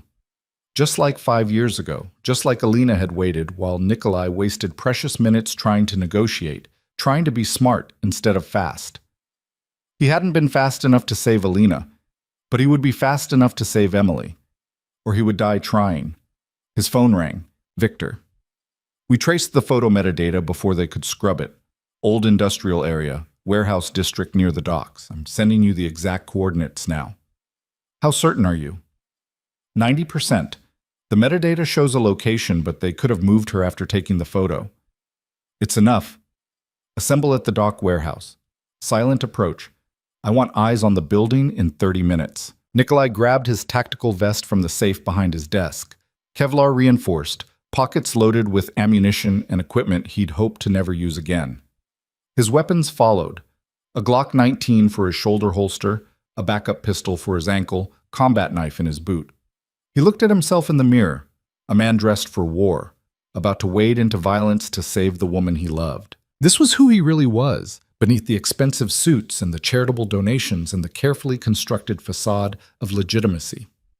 This was the man Moscow had created, the killer Anton Fedorov had just been foolish enough to provoke. Emily had seen glimpses of this side of him, had accepted it, even. But she'd never seen him like this. Full tactical gear, weapons ready, every ounce of civilization stripped away to reveal the predator underneath. Would she still love him after tonight? After she saw what he was truly capable of? Nikolai pushed the thought away. It didn't matter. All that mattered was getting her back alive. In the warehouse, Emily finally felt the zip ties snap. Her hands were free, bloody and raw, but free. She kept them behind her back, not wanting to alert anyone watching through cameras she assumed existed. Her ankles were next. This would be trickier. She'd need to bend forward, work the ties with her freed hands, all while maintaining the appearance of being restrained. She'd just started working on the ankle restraints when she heard voices outside the door. Emily immediately returned her hands to the position behind her back, forcing her breathing to stay calm and even. The door opened. Anton entered with 2 guards, thick-necked men with dead eyes and visible weapons. Nikolai hasn't responded to my demands, Anton said conversationally. I'm disappointed. I thought you meant more to him than that. Maybe he's smarter than you think, Emily replied. Maybe he knows that giving in to ransom demands just encourages more kidnappings. Or maybe, Anton pulled out a knife. He needs more motivation. Emily's heart hammered against her ribs, but she kept her face carefully neutral. Cutting off my fingers won't make him comply faster. It'll just make him angrier. Perhaps. But it will certainly get his attention. Anton grabbed her hand, forcing it forward. Emily moved. The self-defense training Mikhail had drilled into her took over. She yanked her hand free, using Anton's own grip as leverage, and drove her palm up into his nose with all her strength. Cartilage crunched. Blood exploded. Anton staggered back, cursing in Russian. Emily didn't wait. She drove her heel down on the instep of the nearest guard, exactly where Mikhail had shown her. The man howled. She grabbed his gun arm, twisted, using his momentum against him, and had his weapon in her hands before he could react. She'd never fired a gun before, but Mikhail had made her practice at a range, teaching her the basics just in case. Her hands remembered the grip, the stance, the squeeze rather than pull of the trigger. The gunshot was deafeningly loud in the confined space. Emily missed. Her hands were shaking too badly for accuracy, but the bullet close enough to make the second guard dive for cover. She ran for the door, her ankle restraints hampering her movement, but not stopping her entirely. The warehouse beyond was a maze of shadows and stacked crates. Emily could hear shouting behind her, footsteps pounding on concrete. She needed to find an exit, needed to get outside where Nikolai's people could find her, if Nikolai was even looking. If he'd received Anton's demands, if he cared enough to come. No. Emily pushed the doubts away. Nikolai would come. She knew it with the same certainty she knew her own heartbeat. He would move heaven and earth to find her. But until he arrived, she had to save herself. Emily ducked behind a shipping container, working frantically at the ankle restraints. The zip ties finally gave way just as she heard footsteps approaching her position. She kicked off her shoes, too loud, too unstable, and moved silently in bare feet toward what looked like a loading dock door. Locked. Of course it was locked. There! Someone spotted her. Emily ran again, this time toward a rusted staircase that led to an upper level. Her lungs burned. Her wrists screamed where the zip ties had cut deep, but fear and adrenaline kept her moving. She reached the second level and found herself on a metal catwalk overlooking the warehouse floor. Below she could see Anton and at least 6 armed men spreading out to search for her. Too many. Even if she still had the gun, which she'd dropped somewhere in her flight, she couldn't fight 7 men. She needed to hide, needed to wait for rescue, needed to stay alive long enough for Nikolai to find her. Emily spotted an office area at the far end of the catwalk.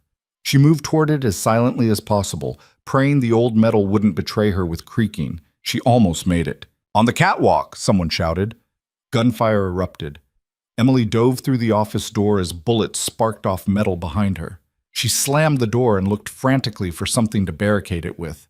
The office was empty except for a rusted desk and a filing cabinet. Emily shoved the desk against the door just as someone threw their weight against it from the other side. The desk held, but barely. She was trapped. No other exit, no weapons, no way out. Emily pulled out the phone Victor had given her, praying it still had battery and signal. She pressed the panic button again, holding it down, then typed a quick message to Nikolai. "Warehouse near docks, 2nd floor office. Maybe 7 hostiles. I love you." She hit send just as the desk began to splinter under repeated impacts. Outside the warehouse, Nikolai crouched in the shadows with Victor, Mikhail, and 8 of his best operators. They'd arrived to find the building exactly where the metadata indicated, a decrepit warehouse in a district that had seen better decades. Thermal imaging showed multiple heat signatures inside. Victor had counted at least 8, possibly more. 2 entry points, Mikhail reported quietly. Main loading dock and a side entrance, both accessible. Nikolai was studying the thermal readouts when his phone buzzed. Emily's message lit up his screen. Relief and terror hit him simultaneously. She was alive. She was mobile enough to text, but she was trapped in an office with 7 armed men between her and freedom. "Change of plans," Nikolai said, his voice deadly calm. "Emily's on the 2nd floor, northwest corner. We go in hard, we go in fast, and we don't stop until she's safe. Anyone who isn't Emily is a hostile. Treat them accordingly." His team nodded, checking weapons and gear with the practiced efficiency of professionals. "Victor, you take 3 men through the loading dock. Suppress and distract. Mikhail, you're with me on the side entrance. We head straight for Emily's position. No stops, no distractions. Clear?" "Crystal," Mikhail confirmed. Nikolai checked his Glock one final time, chambered around, and looked at his phone. Emily's message stared back at him. "I love you." "If anything happens to me," Nikolai said quietly to Victor, "make sure Emily gets everything. The properties, the accounts, all of it. And make sure Anton Fedorov dies screaming. Nothing's happening to you, boss. We're getting her back. Move out." They split into 2 teams. Nikolai watched Victor's group disappear toward the loading dock, then turned to Mikhail. "Ready?" "Always." They hit the side entrance like a breaking wave, Mikhail's shoulder against the door, both of them moving through the opening with weapons up and ready. The first guard never knew what hit him. Mikhail's suppressed pistol coughed twice, and the man went down silently. The warehouse interior was exactly as the thermal imaging had shown, a maze of crates and containers creating blind corners and ambush points. Nikolai moved through it with the muscle memory of 1,000 previous operations, his mind cool and calculating even as his heart screamed Emily's name. Gunfire erupted from the loading dock. Victor's team had engaged. The distraction worked perfectly. Hostiles scrambled toward the sound, leaving Nikolai's path clearer. He took the stairs to the 2nd level 3 at a time, Mikhail covering his back. The office door was visible at the far end of the catwalk. barricaded and under assault by 3 men trying to break it down. Nikolai didn't hesitate, didn't announce himself, didn't offer mercy. His first shot took the nearest man in the back of the head. The second man had time to turn before Mikhail's bullet found his chest. The third managed to get his weapon up, managed to fire a wild shot that sparked off metal inches from Nikolai's head. Nikolai's return fire was not wild. The man crumpled. "Emily!" Nikolai called through the damaged door. "It's me. I'm coming in." "Nikolai?" Her voice, muffled but unmistakably hers. Alive. Safe. He kicked the door open, desk and all, and there she was. Bloody, disheveled, barefoot, and terrified but absolutely, gloriously alive. Emily threw herself into his arms hard enough to nearly knock him over. Nikolai caught her, held her, breathed her in like oxygen after drowning. "I've got you," he murmured into her hair. "I've got you. You're safe now." "There's more of them," Emily managed. "Anton." "I'll handle Anton. Mikhail, get her out of here." "No." Emily pulled back, meeting his eyes. "I'm not leaving you." "Emily, I said no. We leave together or not at all." Nikolai wanted to argue, wanted to force her to safety, but there was steel in Emily's eyes, a strength that reminded him why he'd fallen for her in the first place. "Stay behind me," he ordered. "Do exactly what I say, when I say it. Understood?" "Understood." They moved as a unit, Nikolai on point, Emily in the middle, Mikhail bringing up the rear. The catwalk offered a clear view of the warehouse floor below, where Victor's team had the remaining hostiles pinned down. All except one. Anton Fedorov stood in the center of the floor, gun drawn, blood from his broken nose staining his expensive suit. He looked up and saw Nikolai. "There you are!" Anton's laugh was slightly hysterical. "The great Nikolai Volkov coming to rescue his woman. How romantic!" "It's over, Anton," Nikolai called down. "Your men are dead or dying. Let it end here." "And we're just getting started." Anton grabbed one of Victor's downed men, wounded but alive, and pressed his gun to the man's head. "Come down here and face me like a man, or I execute your soldier." Nikolai's jaw tightened. The man Anton held was Dmitri, one of his longest-serving operators. A good man, a loyal man. "Don't," Emily whispered. "It's a trap." "I know." Nikolai handed his backup pistol to Mikhail. "Keep her safe, no matter what happens. Keep her safe." "Boss, that's an order." Nikolai descended the stairs with his hands visible and empty, his primary weapon holstered. Every instinct screamed trap, but he couldn't let Dmitri die. Couldn't sacrifice his people, not even to ensure his own safety. Anton's smile widened as Nikolai reached the floor. "There's the Nikolai I remember, still playing the hero, still pretending to be better than he is." "Let him go, Anton. Your fight is with me." "My fight was always with you." Anton shoved Dmitri aside and raised his gun. "You took everything from me, my territory, my reputation, my future. Now I'm going to take everything from you." He fired. The bullet caught Nikolai in the shoulder, spinning him around. He went down hard, his vision whiting out from the impact. Emily screamed his name. Anton swung his gun toward the catwalk, toward Emily. Nikolai moved through pain and shock and the absolute certainty that he could not, would not, let Anton hurt her. His hand found his holster, drew his weapon, fired.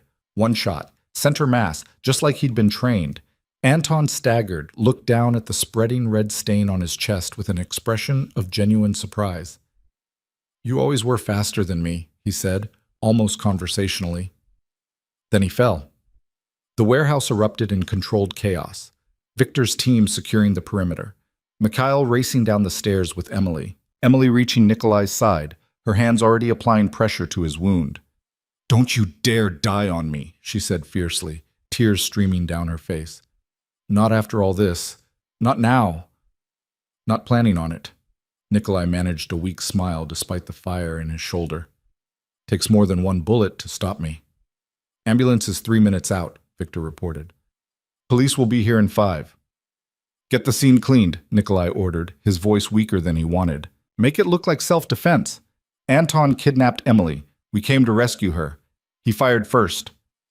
"Already on it, boss." Nikolai looked up at Emily, her face blurry through pain and blood loss. Are you okay? Did they hurt you? I'm fine. I'm fine because you came for me. Emily pressed harder on his wound, making him hiss, just like I knew you would. Always, Nikolai promised. I will always come for you. The ambulance arrived with sirens screaming. EMTs swarmed Nikolai, prying Emily's blood-soaked hands away from his shoulder. She tried to follow him into the ambulance, but Victor gently held her back. Let them work, Emily. We'll meet them at the hospital, I promise. Emily watched the ambulance pull away, lights flashing, carrying the man she loved toward an uncertain future. She stood in the aftermath of violence, covered in blood that wasn't hers, surrounded by bodies and bullet casings, and the wreckage of Anton Fedorov's desperate gambit. She should be traumatized, should be crying or screaming or falling apart. Instead, she felt strong, capable, unbroken. She'd fought back. She'd escaped. She'd survived long enough for rescue to arrive. And when push came to shove, when Anton had threatened everything, Nikolai had chosen her, had taken a bullet for her, had killed for her. Emily looked at Mikhail, who stood watching her with an expression she couldn't quite read. Teach me, she said. Everything you know about fighting, about weapons, about protecting myself, I never want to be helpless again. Mikhail's answering smile was sharp and approving. We start tomorrow, after we make sure the boss survives the night. At the hospital, Emily paced the surgical waiting room for 3 hours while doctors worked to remove the bullet from Nikolai's shoulder. Victor sat quietly in the corner, making calls and managing the police investigation. Irina arrived with clean clothes and food Emily couldn't eat. Finally, a surgeon emerged, still in his scrubs. Mr. Volkov is stable. The bullet missed major arteries. He'll need physical therapy and rest, but he should make a full recovery. Emily's knees nearly gave out from relief. Can I see him? He's in recovery now. Give us another hour to move him to a private room. That hour felt longer than the 3 before it. Emily showered in the hospital bathroom, washing away blood and fear and the lingering scent of that warehouse. She changed into the clothes Irina had brought, soft jeans and a sweater that smelled like her apartment, like normal life, like before. When they finally let her into Nikolai's room, he was awake but groggy, his shoulder heavily bandaged. Hey, he said, his voice rough from intubation. Hey yourself. Emily took his hand carefully, mindful of the IV line. You scared me. Sorry, wasn't planning to get shot. Nikolai squeezed her fingers gently. But I'd do it again, 1,000 times. Whatever it takes to keep you safe. I know. Emily leaned down and kissed him softly. That's why I love you, and why you're never doing something that stupid again. Can't promise that. Keeping you safe is kind of my thing now. They sat in comfortable silence for a while, just existing together, alive and whole and together. Finally, Emily said, Mikhail's going to train me, really train me. I'm never going to be helpless again. Nikolai studied her face, seeing something there that made him smile. You were never helpless, Emily. You broke free of those restraints on your own. You escaped 7 armed men. You survived until I could get there. That's not helpless. That's a fighter. Then I'm going to become a better fighter, strong enough to stand beside you, equal partners. We already are equal partners. Nikolai lifted her hand to his lips. But if training makes you feel more secure, then train. Mikhail's the best. He'll teach you well. A knock on the door interrupted them. Victor poked his head in. Sorry to interrupt, but the police want statements. I can stall them if you need more time. No. Nikolai shifted, wincing at the pain in his shoulder. Let's get it over with. Emily, you remember what to say? She nodded. Anton kidnapped me for ransom. You came to rescue me. He shot first. You defended yourself. Self-defense all the way. Smart woman. Victor will handle the details. By tomorrow, this will all be officially resolved. The police interview was brief and professional. Victor had already laid the groundwork. Security footage edited, witness statements aligned, physical evidence positioned. Anton Fedorov had kidnapped Emily Carter in a desperate bid for money and territory. Nikolai Volkov had mounted a rescue operation. Anton had fired first. End of story. The investigating detective seemed almost relieved to close it so neatly. No one wanted to dig too deep into Nikolai Volkov's business, not if they wanted to keep their careers intact. By midnight, Emily and Nikolai were alone again. He was sleeping fitfully, pain medication wearing off. Emily sat in the chair beside his bed, watching him breathe, counting each rise and fall of his chest like a prayer of gratitude. They'd survived. Both of them. Against odds that should have destroyed them. And tomorrow, Emily knew, they would wake up and continue building the life they'd started with a message to the wrong number. But they would build it stronger this time, together, unbreakable. She took Nikolai's hand and held it through the long night, keeping vigil over the dangerous, complicated, beautiful man who had saved her life and then let her save his right back. Dawn broke over the city with golden light that filtered through the hospital blinds, painting stripes across Nikolai's sleeping face. Emily hadn't moved from her vigil, her hand still clasped in his, her body stiff from hours in the uncomfortable chair. She didn't care. Being close to him, feeling the steady warmth of his pulse beneath her fingers, was worth any amount of physical discomfort. Nikolai stirred as the sun touched his eyes. He blinked slowly, orienting himself, then turned his head to find Emily watching him. "You didn't sleep," he said, his voice rough. "Couldn't. Every time I closed my eyes, I saw Anton pointing that gun at you." Emily's throat tightened. "I thought I'd lost you." "Takes more than one bullet." Nikolai tried to sit up and immediately regretted it, pain lancing through his shoulder. "Though I'll admit, this hurts more than I expected." "That's because you're human, despite what you seem to think." Emily stood and adjusted his pillows carefully. "The doctor said 6 weeks minimum for recovery. No work, no stress, just rest and physical therapy."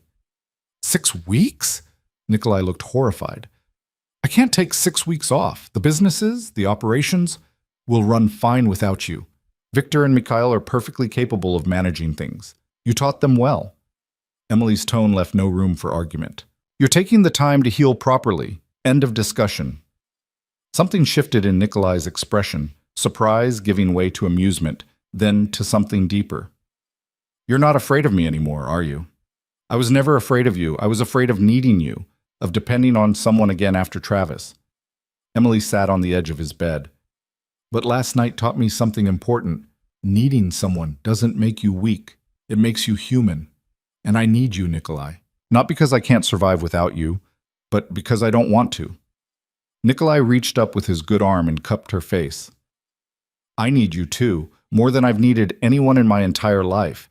You make me want to be better than I am, to build something clean and good and worth protecting." "Then let's do it, together." Emily leaned into his touch. "But first, you heal. Doctor's orders." The weeks that followed established a new rhythm. Nikolai was a terrible patient, restless, impatient, constantly trying to work from his hospital bed until Emily threatened to have Victor confiscate his phone. She visited every day, bringing updates from the community center, stories about the children, small pieces of normalcy to combat the sterile hospital environment. Maya came once, clutching a handmade card covered in hearts and crayon drawings. "Thank you for saving Miss Emily," she whispered to Nikolai, her eyes huge and serious. "She's my favorite teacher." "Mine too," Nikolai said gently, accepting the card like it was made of gold. "Thank you for being brave and getting help. You saved her life too." The little girl beamed and threw her arms around Emily, and something in Nikolai's chest cracked open at the sight. This was what Emily had brought into his life. Connections, meaning, reasons to be better than the violent man Moscow had created. After 10 days, the doctors released Nikolai with strict instructions about physical therapy and wound care. Emily insisted he recover at her apartment rather than his penthouse. "You need someone to make sure you don't overdo it," she explained, brooking no argument. "And I'm not commuting to your place every day to babysit you." "Babysit?" Nikolai raised an eyebrow despite the pain medication making him drowsy. "Is that what we're calling it? Would you prefer forcibly preventing you from being an idiot? I prefer letting my girlfriend take care of me because she loves me." "That too." Emily kissed him softly. "Now get in the car before I change my mind and let you suffer alone in your fancy penthouse." Living together, even temporarily, revealed new dimensions of their relationship. Emily learned that Nikolai was grumpy in the mornings before coffee, that he slept fitfully when in pain, that he had nightmares sometimes about Moscow and things he'd done that still haunted him. Nikolai discovered that Emily sang off-key in the shower, that she read compulsively before bed, that she talked in her sleep about the children at the center. They learned to navigate each other's space and habits, learned to coexist in comfortable silence, learned that love wasn't just the grand gestures and dramatic rescues, it was also helping someone change their bandages, making sure they took their medication, sitting together in the quiet evening watching the city lights. Mikhail came by 3 times a week for Emily's training. He was a patient but demanding instructor, pushing her to master techniques that might save her life someday. Emily threw herself into the lessons with fierce determination, her body remembering the helplessness of being tied to that chair, the terror of Anton's knife. Never again. She would never be that vulnerable again. "You're getting good," Mikhail commented after she successfully executed a disarm technique. "Your instincts are solid. You just need more practice." "Then I'll practice." Emily reset her stance. Again.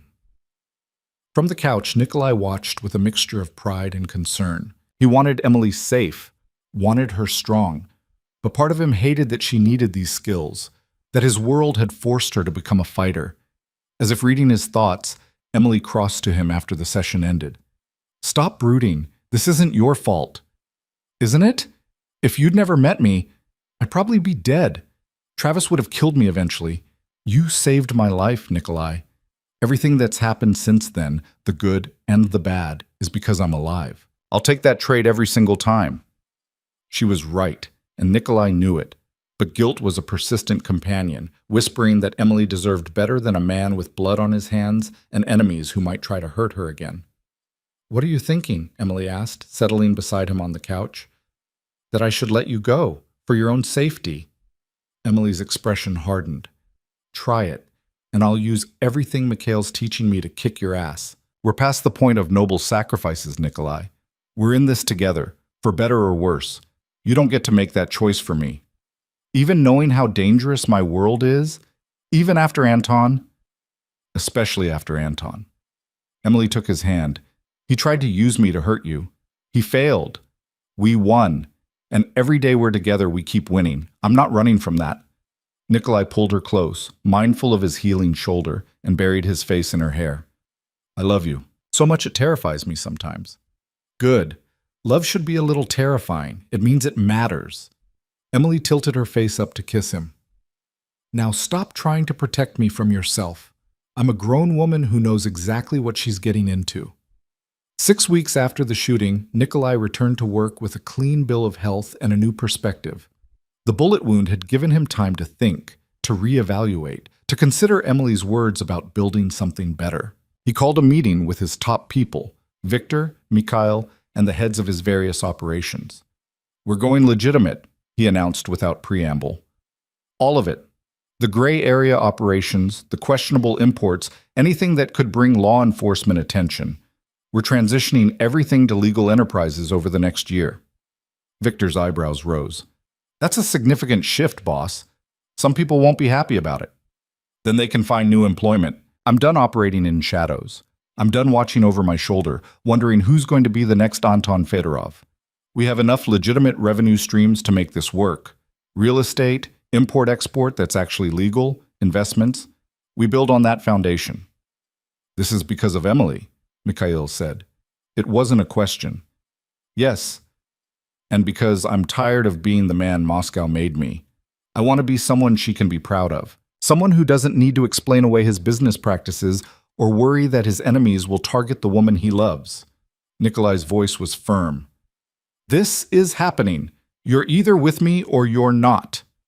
Victor and Mikhail exchanged glances, then nodded in unison. "We're with you," Victor said. "We've always been with you. If you want to go clean, we'll help make it happen."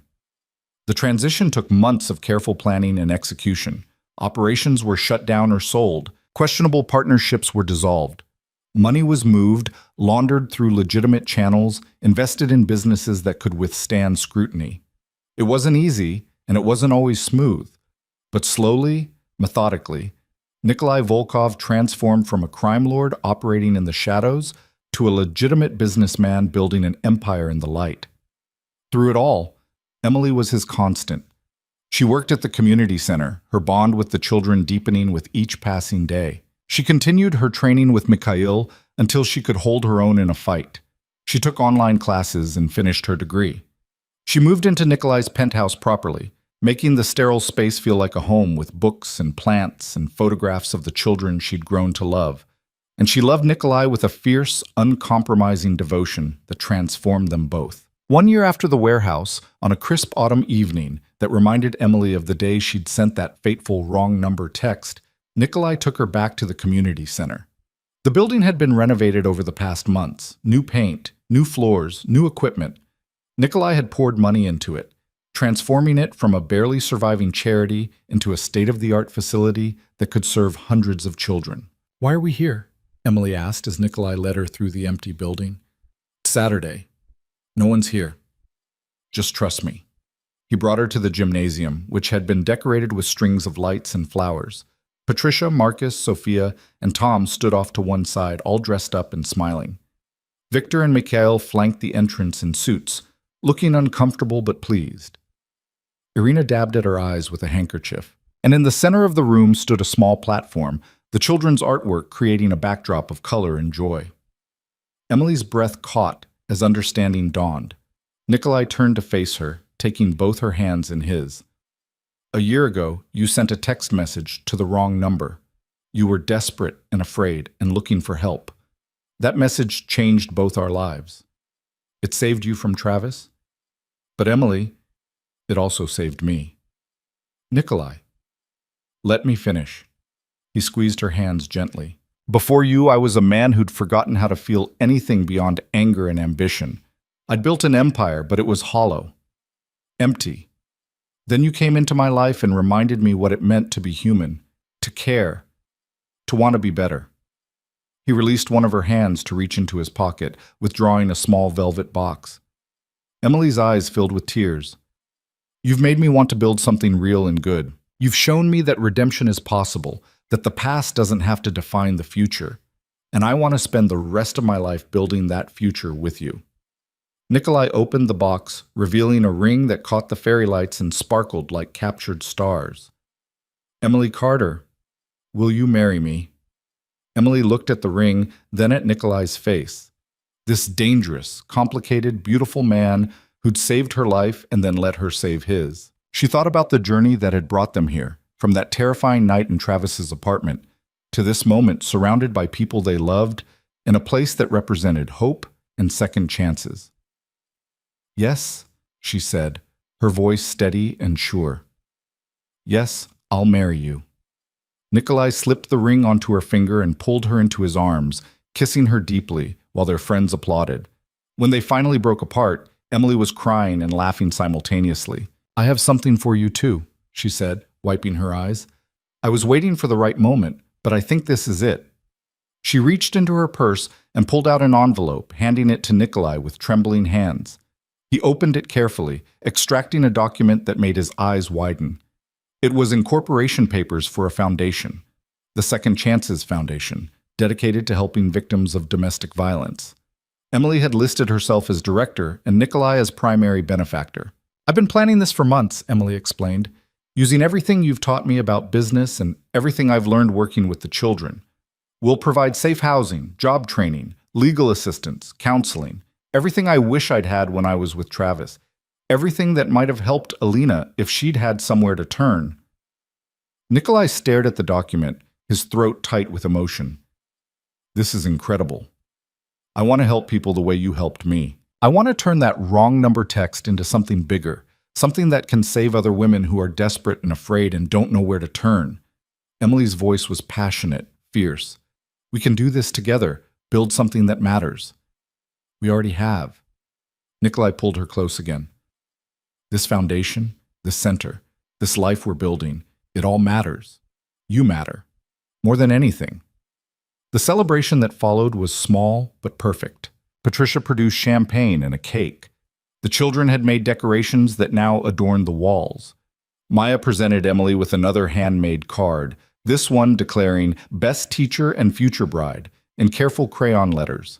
As the evening wound down and their friends began to leave, Emily and Nikolai stood together at the window of the gymnasium, looking out at the neighborhood they were helping to transform. "Do you ever regret it?" Nikolai asked quietly. "Sending that text to the wrong number? Everything that came after?" Emily turned to face him, her engagement ring catching the light. Not for 1 second. That text brought me to you. It brought me to this life, these children, this purpose. How could I ever regret that? Even the hard parts? Anton, the violence, seeing sides of me that most people would run from?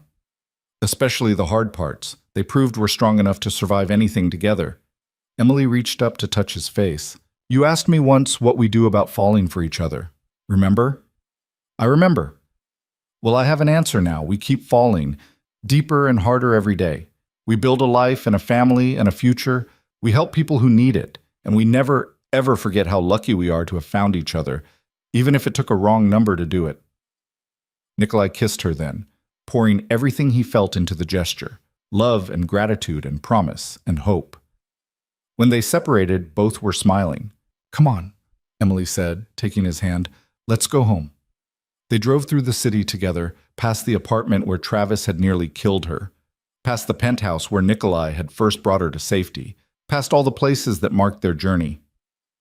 The night was clear, stars visible despite the city lights, and Emily thought about fate and chance and the mysterious ways life could change in an instant. One text message, one accidental connection. That's all it had taken to transform two broken people into something whole and beautiful. 6 months later, they were married in a small ceremony at the community center, surrounded by the children Emily had grown to love, and the family Nikolai had built from loyalty and trust. Maya was the flower girl, taking her role with appropriate seriousness. Victor and Mikhail stood as groomsmen, looking slightly uncomfortable in their formal wear, but genuinely happy for their boss. Patricia officiated, her voice warm with emotion as she spoke about second chances and found families. Emily wore a simple white dress, her hair loose around her shoulders. Nikolai wore a dark suit, his hand steady as he slipped the wedding band onto her finger. They exchanged vows they'd written themselves, promises of partnership and protection, of building something beautiful from broken pieces, of choosing each other every single day. When Patricia pronounced them married, the children erupted in cheers. Nikolai kissed his wife while their found family celebrated around them, and Emily thought her heart might burst from happiness. The reception was held right there in the gymnasium, the same space where Nikolai had proposed. Someone had hung more lights, and the children's artwork created a backdrop of color and joy. There was cake and music and laughter, and for one perfect evening, the past didn't matter. Only the present, only this moment, only the future stretching out before them. Late in the evening, when the children had gone home and the adults were winding down, Nikolai pulled Emily onto the makeshift dance floor.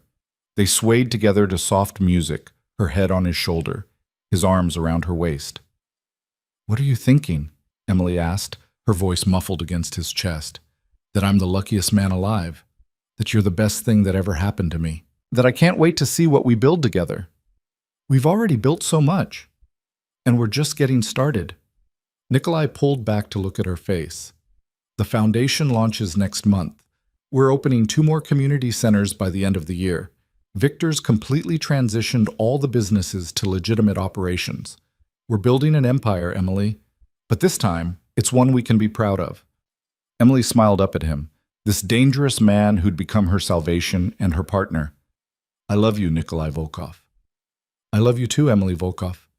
He tested her new name, liking the sound of it. "My wife, my partner, my everything." They danced until the music stopped and the lights dimmed until they were the last ones left in the building. Then they drove home together to the penthouse that Emily had transformed into a real home, filled with books and laughter and evidence of a life being lived fully. That night, as they lay tangled together in bed, Emily's phone buzzed on the nightstand. She reached for it drowsily, expecting a message from Patricia or one of the community center staff. Instead, it was from an unknown number. Emily's blood ran cold for just a moment, memories of that desperate night flooding back. But then she read the message, and everything changed. "I saw your foundation announcement. I've been with my abusive boyfriend for 2 years, and I don't know how to leave. Can you help me? Please." Emily sat up, her heart racing. She looked at Nikolai, who had sensed her tension and was watching her with concern.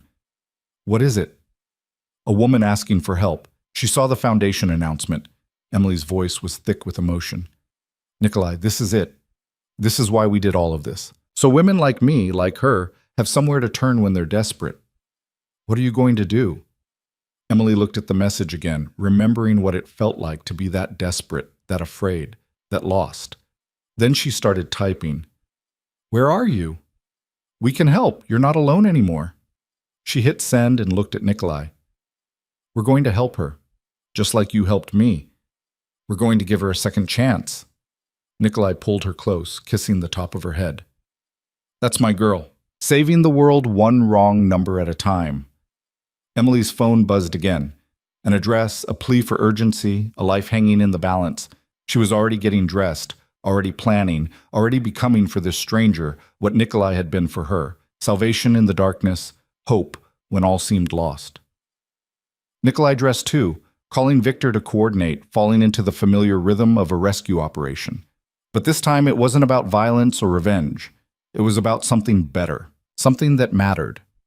As they headed out into the night, Emily thought about the journey that had brought them here. From victim to survivor to rescuer. From broken to healing to whole. From a desperate text to the wrong number to a life filled with purpose and love and second chances. The city spread out before them, full of people who needed help, who were lost and afraid and looking for hope. And Emily and Nikolai would be there for them, building something beautiful from their own broken pieces, proving that sometimes the wrong number is exactly the right one. Behind them, the penthouse stood warm and welcoming, a home built on foundation of trust and love. Inside, the incorporation papers for the Second Chances Foundation sat on the desk, ready to change lives. On the wall, a framed photo showed Emily and Nikolai on their wedding day, surrounded by children and chosen family, all of them smiling. And in Emily's purse, her phone held that original text message thread, the one that had started everything. Please help me, he's going to kill me. Where are you? Stay inside, I'm on my way. She'd kept it, a reminder of how far she'd come, how much she'd grown, how one moment of terror had led to a lifetime of love. It was proof that redemption was possible, that broken people could heal, that wrong numbers could lead to right places. As they drove through the city toward another woman who needed saving, Emily took Nikolai's hand and held it tight. They were partners now, in marriage and in mission, building a future one rescue at a time. And somewhere in the darkness, a frightened woman waited for salvation to arrive, not knowing that her message had reached two people who understood her fear intimately, who had walked through their own fire and emerged stronger, who would move heaven and earth to give her what they'd found. A second chance, a new beginning, a message to the wrong number that would change everything, just like it had for Emily Carter and Nikolai Volkov, whose love story had started with 3 desperate words and a stranger who answered.